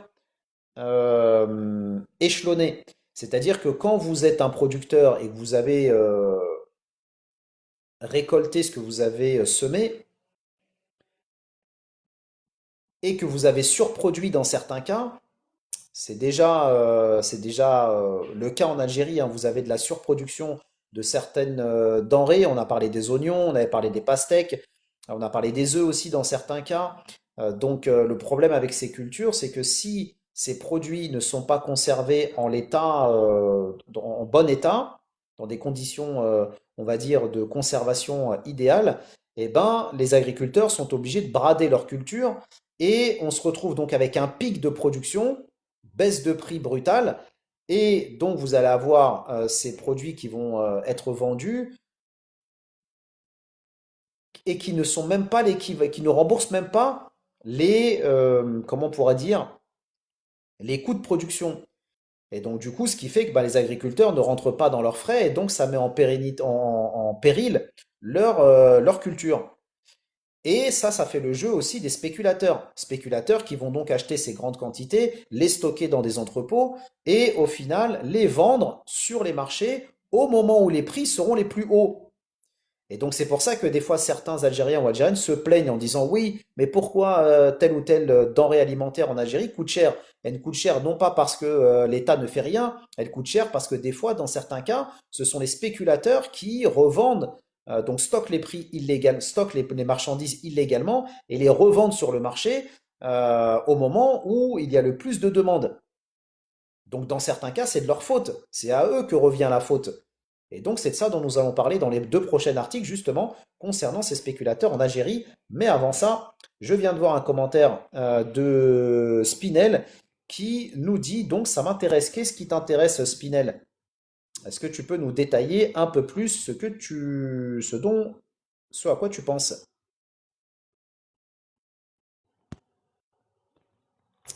Et ça, c'est pas moi qui le dis, hein. C'est le président de la République, Abdelmajid Tebboune, qui en a parlé d'ailleurs lors de la dernière foire des produits algériens.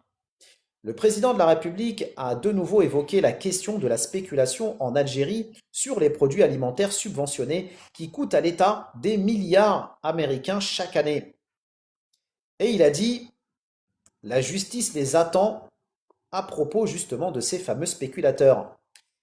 Le chef de l'État s'exprimait le 18 décembre à Alger à l'occasion de l'inauguration de la foire de la production algérienne à la SAFEX à Alger. Au stand du groupe public laitier Gipley, le président a exprimé sa colère contre certaines pratiques qui touchent notamment le lait subventionné. Le président a expliqué que pour régler le problème, l'État a consenti à un investissement important pour construire une grande usine à Alger avec l'idée d'injecter 1 million de litres supplémentaires quotidiennement pour mettre fin à la spéculation. Je cite, aujourd'hui, nous savons que la spéculation n'est pas due à la pénurie, elle est parasitaire, a-t-il regretté. Des commerçants sans scrupules vendent une petite partie du lait subventionné dans leur quartier et le reste part vers une autre destination, vendu sur la table au double de son prix, a-t-il dénoncé. Ces gens-là, la justice les attend. Celui qui sera pris en train de faire de la spéculation sur les produits alimentaires subventionnés le regrettera toute sa vie. Et on l'a dit effectivement à plusieurs reprises, la loi algérienne n'est pas tendre pour les spéculateurs parce que des spéculateurs ont été condamnés récemment à des peines de prison extrêmement lourdes et on va en parler dans le prochain article, Inch'Allah. Alors Spinel, comment t'y prends-tu justement pour faire l'acquisition de ces 10 hectares? Quelle est ta stratégie? Quel est ton projet? À l'entreprise Gplay, il a demandé de jouer son rôle dans ce domaine et l'État est là pour la soutenir. Je cite, Vous êtes plus qu'une entreprise commerciale. Vous avez une mission de service public. Je ne vous demande pas de travailler à perte, mais vous devez vous organiser. Vous devez jouer un rôle. Là où vous constatez un manque, vous inondez. Nous, on est là pour compenser ce qu'il y a à compenser, a-t-il promis. Selon les explications données par le responsable de Gplay, les 16 filiales du groupe ont une capacité de production de 7 millions de litres de lait par jour, couvrant 52% de la demande nationale. On rappelle, on rappelle que l'Algérie est en train de construire, comme on l'a dit au début du live, parmi l'un des méga projets qu'il y a dans le désert algérien, il y a donc ce projet à Adrar qui vise à produire 1,7 milliard de litres de lait par an. Donc cette plus grande ferme de lait intégrée au monde, lorsqu'elle va rentrer en activité, va permettre à l'Algérie de faire un saut qualitatif énorme et qui permet, comme je l'ai dit, qui permettra de satisfaire 50% de la demande nationale en lait. Et donc Spinel, en quoi puis-je t'aider? Est-ce que tu veux avoir accès à toutes ces informations que je partage?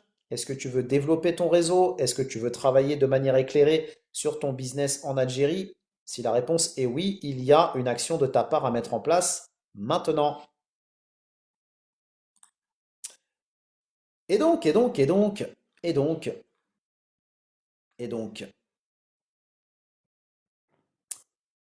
comme je ne parle jamais sans esprit, je vous ai dit dans l'article précédent que je vais répondre à ta question Spinel, Inch'Allah, que l'Algérie condamne lourdement les spéculateurs, et comme l'a dit le président Tebboune, l'Algérie les attend.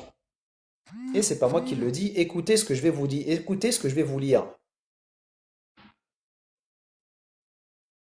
Le tribunal d'Arzeux, près de la cour d'Oran, a prononcé une peine de 10 ans ferme à l'encontre de deux individus impliqués dans une affaire de spéculation illicite sur les bananes, a indiqué donc le procureur de la République il y a quelques mois.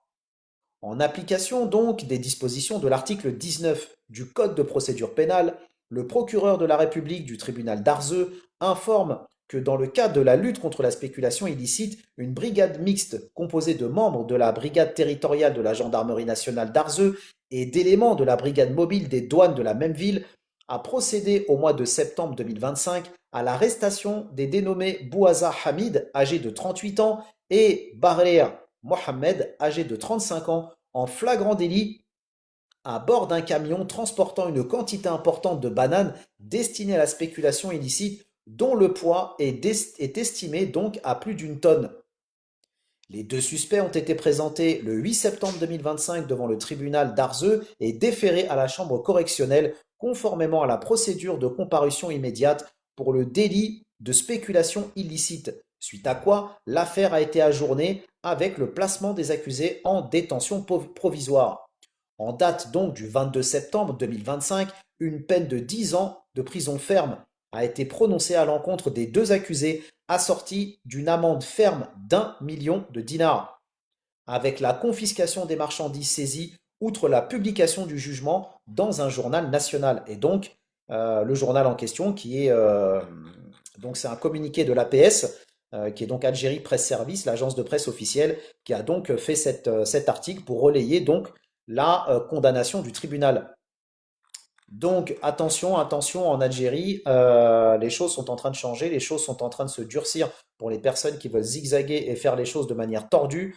Donc attention et n'écoutez jamais d'ailleurs les personnes, comme j'aime à le dire, n'écoutez jamais les personnes qui vous disent oui mais t'inquiète, on est en Algérie, fais comme ça, ouais il y a les lois, mais t'inquiète, tu peux faire comme tu veux ici, tu sais, il n'y a pas de contrôle. N'écoutez jamais ces gens qui vous disent ça, parce que le jour où l'État va se pencher sur vous, ce ne sont pas ces gens-là qui vous ont dit fais les choses comme tu veux, qui viendront vous sortir de prison si jamais vous êtes condamné à des peines de prison pour avoir fait les choses de manière tordue. Voilà, donc attention à ce que vous faites, attention à qui vous écoutez et attention à qui, auprès de qui vous allez demander conseil. Parce que le conseil, c'est quelque chose qui peut, quand il est bien fait, peut vous ouvrir des portes et peut vous préserver de catastrophes.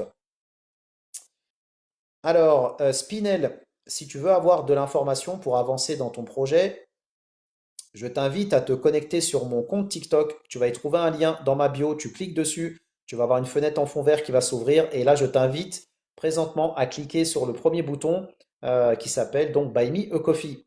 Quand tu seras connecté sur la plateforme, tu mets ton adresse mail, ton pseudo, tu valides la page, tu passes à la page de contribution. Cette contribution va me permettre de continuer à faire ce que je fais et à continuer d'alimenter ton moulin avec de l'eau qui est donc cette information qui va être utile pour toi et ça va te permettre de rejoindre un collectif composé de près de 150 porteurs de projets et investisseurs qui, eux, nous ont déjà rejoints et profitent au quotidien de toutes ces informations, toutes ces ressources que je partage, que ce soit des textes de loi, guides pour investir, exporter, des actualités, articles thématiques, des informations sur les aides de l'État, les structures d'accompagnement, de financement, des PDF divers et variés, les replays ainsi que les résumés de mes lives. Tout ça, tout ce que je viens de te donner, tu y auras accès, tout ça pour 7 E par mois. Donc si ton projet il est sérieux, et donc s'il est sérieux, les 7 E devraient être pour toi une formalité. Si c'est le cas, connecte-toi, rejoins-nous et on avance ensemble, Inch'Allah. Si tu as bien compris le principe, Spinel, dis-le moi en commentaire. Et donc je compte sur toi pour nous rejoindre dès à présent. Inch'Allah. Autre information intéressante d'ailleurs, pour les personnes qui veulent investir en Algérie et qui ont un caractère gourmand, je vous partagerai un article intéressant sur le chocolat algérien. Alors, on le sait tous, hein, depuis maintenant un certain nombre d'années, l'Algérie s'est lancée dans la fabrication de produits, grande distribution, etc., etc. Là où avant, on va dire, on était simplement importateur et on consommait des marques internationales, hein, notamment les marques comme Milka, Crunch, Kit Kat, etc., etc. Aujourd'hui, l'Algérie fabrique par elle-même ses propres produits. Et on en a eu un bon exemple dans le cadre de la foire de la production algérienne qui a eu lieu fin d'année dernière avec une forte participation des acteurs donc de l'industrie du chocolat. Et donc, je vous partagerai un article justement qui met en avant plusieurs producteurs de chocolat. Donc ça peut être intéressant aussi pour les personnes qui veulent faire de l'exportation. Parce que du coup, si vous vous intéressez pour exporter, si vous êtes intéressé pour exporter des produits algériens, et ben justement, cet article va être intéressant pour vous parce que ça vous permettra peut-être de découvrir quelques industriels auprès desquels vous allez pouvoir prendre attache et donc ensuite exporter ces produits. Salam alaikum Sabrina, bienvenue à toi, bienvenue chez toi, merci pour le cœur du jour.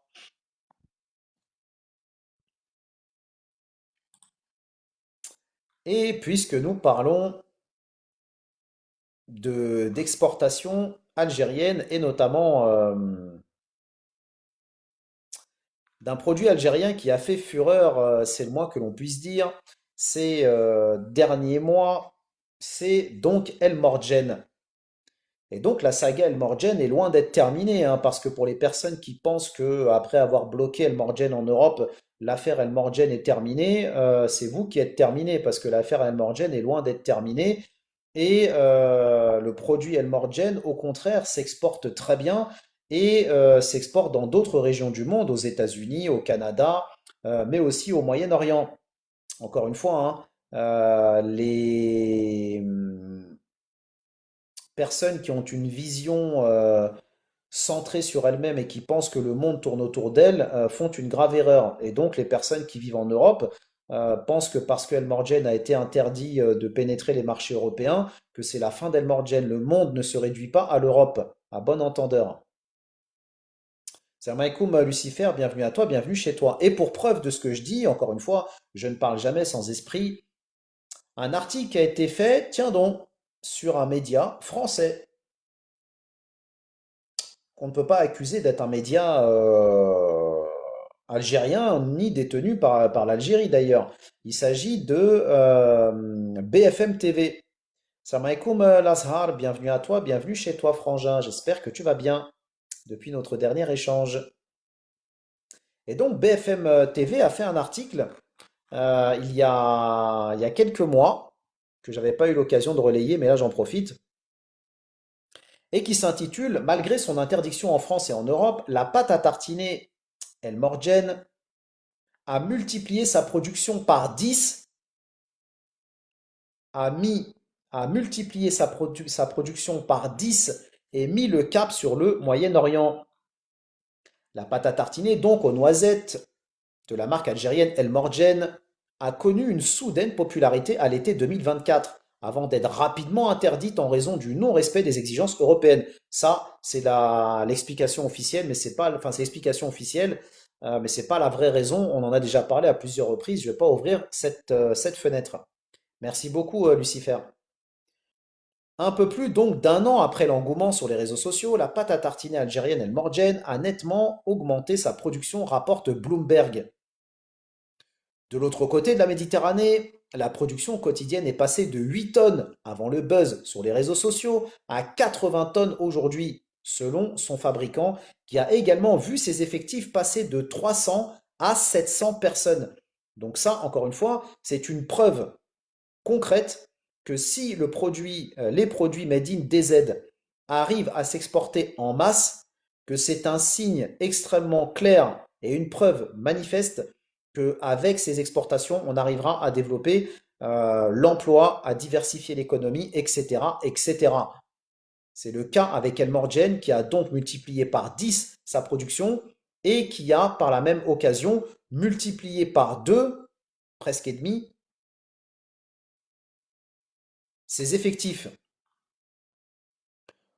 Lancée en 2021, poursuit BFM TV, par l'entreprise algérienne C'est Bon, la pâte à tartiner aux noisettes de la marque El Morgen a connu une popularité soudaine sur les réseaux sociaux à l'été 2024, dans le sillage de vidéos publiées par des influenceurs sur TikTok et du retour de vacances de la diaspora algérienne. Uniquement vendu dans des épiceries et des grossistes, ce produit devient viral, notamment en France mais aussi au Canada, et s'achète à prix d'or, tandis que les ruptures de stock se multiplient dans les points de vente. Mais, encore une fois, ça, c'est le storytelling officiel, mais incompatible avec la réglementation européenne, les importations vers l'Europe depuis l'Algérie de pots de pâte à tartiner sont bloquées à partir du mois de septembre. Jusqu'alors, passée sous les radars, la pâte à tartiner El Morgen ne répondait pas à toutes les exigences européennes, permettant à un pays tiers d'envoyer vers l'Union européenne des marchandises contenant des produits laitiers. Alors, je refais une précision pour les personnes qui ne le savent pas, mais cet argument a été démenti par d'autres journaux français, notamment le journal La Provence, qui avait fait un article au moment du buzz El Morgen et de son interdiction en précisant que la poudre de lait qui est utilisée dans la pâte à tartiner El Morgen est de la poudre de lait qui vient de l'Union européenne et notamment de France. Donc d'interdire un produit algérien à base de pâte à tartiner contenant des produits laitiers qui viennent eux-mêmes de France, c'est quand même cocasse. Donc venir nous dire que c'est les produits algériens qui ne respectent pas la réglementation, c'est pas vrai. Ils respectent la réglementation puisqu'ils leur produit de base, ou l'un des produits de base, est un produit qui vient lui-même de l'Union européenne. Donc c'est un non-sens. C'est juste parce qu'effectivement l'Algérie n'a pas l'autorisation dans les accords d'association, dans l'accord d'association qui lie l'Algérie avec l'Union européenne, elle n'a pas l'autorisation d'exporter des produits laitiers, à contrario de produits de pays comme la Tunisie par exemple, et que donc pour interdire la pâte à tartiner algérienne, on a dit en gros, bah votre pâte à tartiner, en gros, c'est pas qu'elle ne respecte pas la réglementation, c'est qu'en fait vous n'auriez pas dû importer ce produit parce qu'il est à base de lait et normalement les produits à base de lait algériens ne peuvent pas pénétrer les marchés européens. Alors que dans le storytelling officiel, ils vous vendent ça comme étant un produit qui a été interdit parce que ce produit ne respecte pas la réglementation, sous-entendu qu'il serait potentiellement dangereux, etc., etc. Alors qu'en fait, c'est juste une question douanière, ce n'est pas une question sanitaire. Il est important de le préciser et les mots ont un sens. Salam alaikum M51, bienvenue à toi, bienvenue chez toi. Malgré l'interdiction sur le sol européen, la brusque notoriété du produit a permis à son fabricant de conquérir de nouveaux marchés, notamment en Moyen-Orient, affirme l'entreprise. Avant l'été 2024, cette dernière exportait déjà 10% de sa production vers les pays du Golfe Persique.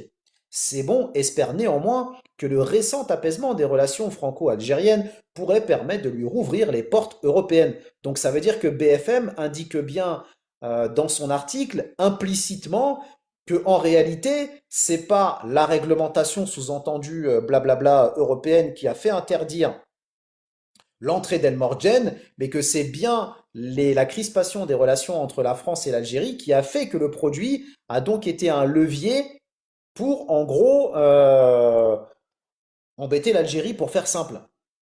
C'est pas moi qui le dis, hein, je relis la phrase d'Elmorgen. C'est bon, espère néanmoins que le récent apaisement des relations franco-algériennes pourrait permettre de lui rouvrir les portes de l'Union européenne. Pourquoi l'apaisement des relations permettrait de réouvrir les portes? Puisque ce n'est pas les relations qui font, théoriquement, qui font en sorte que le produit est conforme ou pas à la réglementation européenne. Si vous me suivez bien, c'est pas le fait que les relations sont bonnes ou pas qui devrait normalement conditionner l'accès à Elmorgen au marché européen. C'est bien l'aspect réglementaire, l'aspect douanier. Or là, BFM sous-entend dans son article que si les relations vont mieux, bah peut-être qu'Elmorgen reviendra. Donc ce n'est pas une décision ni sanitaire ni réglementaire, c'est une décision politique, tout simplement.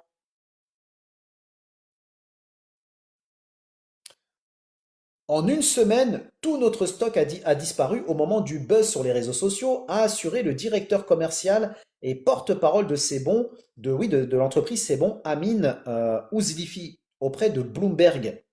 Tout le monde en consommait en même temps, tout le monde en cherchait, tout le monde était curieux, affirme-t-il. Pour répondre à la demande, le fabricant algérien a depuis ajouté une troisième équipe de production et a agrandi ses deux usines en Algérie où 40 000 mètres carrés sont dédiés uniquement à la pâte à tartiner. C'est bon est toutefois confronté à la flambée des prix des noisettes, contraignant le fabricant algérien à respecter donc la hausse à répercuter pardon, donc la hausse sur les consommateurs. C'est bon s'approvisionne donc en Turquie, géant mondial des noisettes, mais les prix y ont flambé en raison d'événements climatiques qui ont pesé sur la récolte.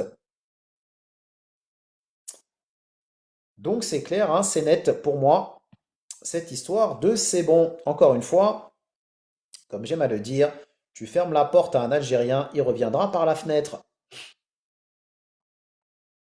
Exactement, Lazare, exactement. Tout à fait, Lucifer, on est d'accord. Voilà donc ce que j'avais pour vous aujourd'hui, chers auditeurs, chers abonnés et surtout, surtout, chers contributeurs. Ce fut un plaisir de monter en live comme d'habitude pour vous partager toutes ces informations concernant le développement du secteur agricole. Vous le voyez, les choses avancent. Il y a beaucoup de choses qui sont en train d'être mises en place, beaucoup d'opportunités et les investisseurs, qu'ils soient binationaux, algériens ou de nationalité étrangère, y croient et c'est pour ça que ils ne cessent et les investissements étrangers ne cessent d'augmenter en Algérie et que les rapports d'ailleurs internationaux, Banque mondiale, Fonds monétaire international, Banque africaine de développement, Banque islamique de développement, vous avez aussi des rapports qui sont faits par des cabinets d'audit internationaux et qui s'intéressent effectivement au développement de l'Algérie et de ses opportunités. Donc, Algériens de l'étranger, arrêtez de vous regarder le nombril, arrêtez de vous accrocher comme une moule à un bateau qui coule. L'Algérie vous appelle, l'Algérie a besoin de tous ses enfants, mais elle n'attend personne. Ne faites pas l'erreur de penser que l'Algérie vous attendra, elle ne vous attendra pas. Soit vous prenez le train en marche, vous montez dedans et vous investissez dans le pays, soit vous allez le regretter dans les années à venir et vous allez dire si j'avais su, je m'y serais pris avant et si j'avais su, j'aurais déjà lancé mon business depuis longtemps. Tous les Algériens, et pas que les Algériens d'ailleurs, hein, les Algériens de France, les Algériens d'Europe, même d'autres communautés, les Africains de manière générale, et c'est pareil aussi, même d'ailleurs pour les Européens eux-mêmes, hein, qui quittent l'Europe, qui cherchent un nouveau souffle ailleurs, qui vont travailler au Moyen-Orient, qui vont travailler en Eurasie, qui vont travailler en Russie, qui vont travailler aux États-Unis, au Canada, pour certains en Amérique latine. Pourquoi? Bah parce qu'ils recherchent un nouveau souffle, ils recherchent de nouvelles perspectives et ils recherchent des environnements beaucoup plus propices et plus prometteurs et plus riches en opportunités. Donc, Algériens et Algériennes qui m'écoutez, vous avez la binationalité. Cette binationalité est une richesse. Cette richesse, mettez-la au service du pays. et entreprenez en Algérie car les potentialités sont immenses. Plus vous prendrez du retard, plus vous le regretterez et il vous restera que vos yeux pour pleurer. À bon entendeur. Alors Lucifer nous dit tout à fait. Alors Lucifer, j'en profite. Est-ce que toi-même tu as déjà investi en Algérie ou tu souhaites le faire? Et puisque nous parlons d'investissement en Algérie, je rappelle que vous avez l'événement que vous devez noter dans votre agenda en rouge, surligné, en gras, faites ce que vous voulez, mais notez-le bien en évidence pour ne pas le rater. Les 25 et 26 avril 2026, vous avez le premier salon 100% dédié à l'investissement et l'entrepreneuriat en Algérie qui aura lieu donc en Île-de-France. Toutes les informations disponibles sur le site officiel de l'événement investirenalgérie.com. Abonnez-vous à la chaîne Investir en Algérie, Salon Investir en Algérie qui est avec moi donc en bas à droite. Connectez-vous sur investirenalgérie.com, vous aurez toutes les informations et partagez au maximum cette initiative parce qu'il y a beaucoup d'Algériens qui veulent s'intéresser à ces thématiques pardon, d'investissement et d'entrepreneuriat. Et donc cet événement vise justement à faire écho et à vous donner un maximum d'informations pour vous encourager à investir dans le pays. Salam alaikum Tlemceni, bienvenue à toi, bienvenue chez toi. Tu arrives à la fin du live, Frangin. Merci pour le cœur du jour. Toujours au top, la DC Family. Donc, je rappelle que dans le cadre de cet événement, vous avez donc un business game qui va être organisé. Et donc, ce business game vous permettra, si vous le gagnez, si vous le remportez, de pouvoir bénéficier de 4 mois de coaching et d'accompagnement intensif qui sera fait donc par notre partenaire, partenaire et cofondateur du salon, Passerelle 2MC, et donc qui est spécialisé dans la formation et l'accompagnement des porteurs de projets avec tout un réseau de mentors partout en France et donc qui vous permettra d'être accompagné, de pré-incuber votre projet. Je rappelle que notre partenaire et co-organisateur du salon Passerelle 2MC, a déjà encadré plus de 1400 porteurs de projets. Donc il y a une vraie expertise dans ce sujet. Donc si vous voulez participer donc à ce business game, je vous invite à vous connecter sur la chaîne Salon Investir dans le lien, donc le lien qui est disponible dans la bio, vous redirigera vers le site Investir en Algérie. Et sur le site, donc, vous aurez plus d'explications sur le business game. Et tout en bas de l'article, vous avez un lien qui vous redirigera vers le formulaire que je vous invite à remplir. Voilà. Et donc, ce formulaire vous permettra de pouvoir pitcher votre projet et ensuite, si vous êtes sélectionné, de pouvoir participer au business game donc pendant les 2 jours de l'événement. Voilà. Et donc, ceux qui vont gagner ce business game se verront donc honorés dans le cadre de l'événement avec une cérémonie de remise du prix, podium, etc., etc. Donc, c'est une vraie opportunité pour vous, une vraie possibilité d'être mise en lumière dans le cadre de cet événement qui, je le rappelle, est un événement qui va être, Inch'Allah, relayé aussi par la presse en ligne, la presse télé, la presse radio. Donc c'est une vraie visibilité pour les gagnants de ce projet d'attirer la lumière sur vous et vous aider potentiellement à trouver des partenaires, à trouver d'éventuels investisseurs, etc., etc. Donc ne ratez pas cette opportunité si vous avez un projet concret et sérieux. Voilà une initiative concrète. On a souvent des Algériens, des Algériennes qui nous disent oui, mais nous, on veut des initiatives concrètes, on veut investir en Algérie de manière concrète, mais à qui s'adresser, vers qui s'orienter, il n'y a pas d'initiative, etc., etc. La ADC Family en faux, s'inscrit en faux de ce narratif parce que depuis 3 ans, il y a cette chaîne qui est là pour partager de l'information concrète et sérieuse. Donc dire qu'il n'y a personne, c'est faux. C'est juste que vous ignorez cette initiative, mais cette initiative existe. Dire qu'il n'y a personne qui investit en Algérie, c'est faux. La preuve ici, on a près de 150 porteurs de projets et investisseurs qui nous ont déjà rejoints dans la DC Family. Et de dire qu'il n'y a pas non plus d'initiative pour promouvoir l'investissement en Algérie, c'est aussi faux. La preuve, ce salon en est la preuve vivante. Voilà. Donc, pour celles et ceux qui veulent des initiatives, qui veulent des actions concrètes, Et ben maintenant vous en avez. Alors à vous de relayer et de passer de la théorie à la pratique et de passer de la critique à l'action parce que c'est ça qui va faire que l'Algérie va avancer avec des gens concrets, des gens sincères, des gens sérieux et non pas des personnes qui n'ont que la langue parce que les gens qui ont que la langue, on les retrouvera encore 10 ans au même endroit, on les retrouvera encore 10 ans à avoir que de la jactance et ils vont arriver à leur fin de leur vie et qu'est-ce qu'ils auront fait à part avoir perdu des décennies à parler dans le vide? Voilà, à bon entendeur. Donc, je le rappelle, toutes ces informations pour investir et entreprendre en Algérie sont disponibles sur la plateforme Buy Me a Coffee. Même si vous avez déjà investi en Algérie, rejoignez-nous. Ça vous permettra de développer votre réseau et surtout, ça vous permettra de rester connecté avec le secteur d'activité dans lequel vous avez investi, dans lequel vous avez effectivement mis vos billes. Et tout investisseur sérieux sait bien que investir, c'est la première étape, mais la deuxième étape, et la plus dure d'ailleurs, c'est de pérenniser son investissement. Voilà. Et voire même développer son investissement le cas échéant. Donc Lucifer, même si tu as investi en Algérie, rejoins-nous, ça va te permettre de rejoindre un collectif motivé et motivant, et ça va te permettre aussi au passage de rester connecté avec le secteur activité dans lequel tu as mis tes billes. Voilà. Et pareil, ça te permettra aussi de soutenir cette initiative. Donc, n'hésitez pas pour les personnes qui veulent investir sérieusement à m'envoyer un message privé. Je vous donnerai le lien sur lequel vous allez pouvoir nous rejoindre en 2 petites minutes. Sinon, le lien est disponible dans ma bio. Vous cliquez dessus, une fenêtre vert s'ouvre, en fond vert s'ouvre, et vous cliquez sur le premier bouton Buy Me a Coffee. Et comme ça, vous allez rentrer dans la légende et donner un vrai coup de fouet et un vrai coup de sérieux à votre projet Made in DZ.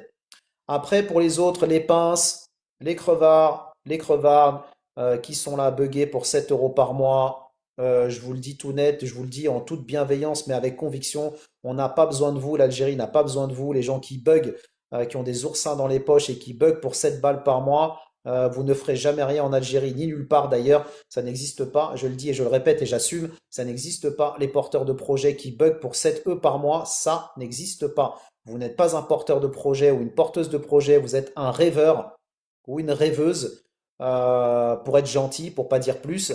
Mais vous n'êtes sûrement pas un porteur de projet concret et sérieux. Ce n'est pas vrai. Ce n'est pas vrai. Arrêtez de vous inventer des vies, arrêtez de vous faire passer pour des gens que vous n'êtes pas, arrêtez de vous inventer une image de pseudo-investisseurs ou pseudo-porteurs de projet. Quand vous buguez pour 7 euros par mois, vous n'êtes rien d'autre qu'un rêveur ou une rêveuse. Merci en tout cas aux vrais porteurs de projets, aux vrais investisseurs de la ADC Family qui soutiennent cette initiative, qui savent qu'ici on fait un travail sérieux et qu'on est là pour aiguiller les vrais porteurs de projets et les aider à concrétiser leurs ambitions en Algérie à la lumière d'un travail sérieux et d'un travail concret. Qu'Allah vous récompense dans cette vie, dans l'au-delà, pour vous, vos proches, vos familles et votre descendance. Qu'Allah mette la baraka dans nos projets respectifs. Préserve notre pays, l'Algérie, du mal d'où qu'il vienne et de qui il vient. Prenez soin de vous, prenez soin de vos proches. Et je vous dis à bientôt pour un prochain ADC Live, Inch'Allah. Salam alaikum, tout le monde.